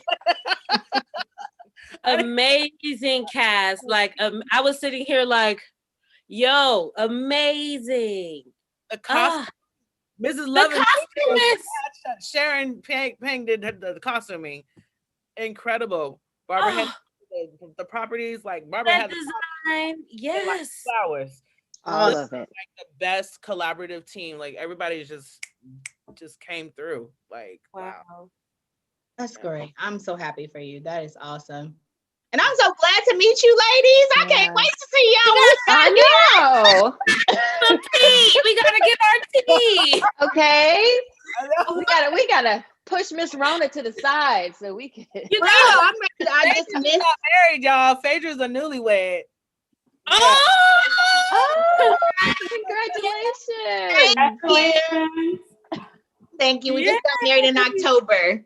So I've been on the sit down, on the you know, sitting down in the corner and enjoying being a newlywed. Oh, somebody said, please drop your Twitter handles if you have them so I can follow, or your Instagram. Yes. I'm on Insta. Yeah, I'm not a Twitterer. Yeah, me either. I just can't figure it out. I don't understand it. Who is that? What? Retweet. Where's the bird? What? I can't. I need you guys all of need you. a Yeah. You guys need a talk show. No. We got to make it happen. Phaedra, you be. This is Barbara. You be great. I just see you. The next Oprah. All of you ladies on there. I always forget to post. I'm really excited about. I'm more of a Wendy Williams type myself. Are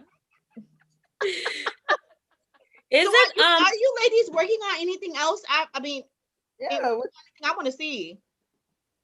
I hope so. I hope I am. I'm still waiting. And you know, with the thing with COVID is that, you know, production, it's just been, you know, TV and film production, it's just, you know, we're all on hold. You know, then you hear something and there's movement, and then it's hold, and then the movement and the hold. So it's just, hopefully there's some projects that will come to fruition, but until they do, you know, I'm teaching, I'm at home with distance learning. Amazing resumes. My gosh, I'm just, like, I was just so excited to meet you guys. I was so excited. And doing TV and film, I haven't crossed over that bridge, but just because it's just a monster that I don't know anything about. And I'm really struggling with this like online stuff. I was telling Tanika that, like, I don't like setting up a Zoom and a light and all it. Like, I love being in person. I love having these conversations. I love like being, you know, I'm an energy person so much. So it's just been really, really hard for me to like want to like submit my face and record yourself. That's one, and I'm usually not shy, and I'm not a lazy person. I just am, I don't know, I'm having like a mental block with the whole like transition for whatever reason. It's hard. Yeah, this is my home. I don't want y'all. I don't want I know you like. Does it look okay? Is the background? Let me move this stuff out the way. Okay. Right, and my wife is on me. You need to, and I'm like, okay. I'll do it. But it's, you know, and it'll be interesting to see how much of this will continue, how much we have to continue to do this, because I think in some respects it's helped facilitate the process for casting directors and, you know, producers and directors, you know, but at some point you still want that, you got to be in person, whether you're on stage or, you know, if you're on a film set, television set, whatever it is, voiceover studio, you know, you still need that interchange of energy with other people. Yeah. And, you know, there's nothing like that. Nothing like it. Well, we're gonna keep on. Well, I'm working on a project. My project is called Red Clay Sound House.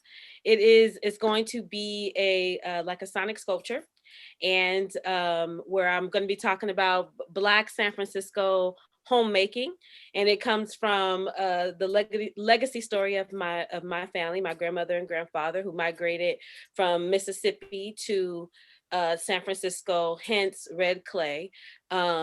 And also being that a lot of my work is on ceremonial music from around the world, but specifically through Vodou. That's what I study. And when I went to Benin, the dirt was red. And so it's just like, it's a returning. And this sound sculpture is going to tell the story. It's going to be based on the love story. My grandfather was an architecture and a contractor, and my grandmother was a home economics teacher.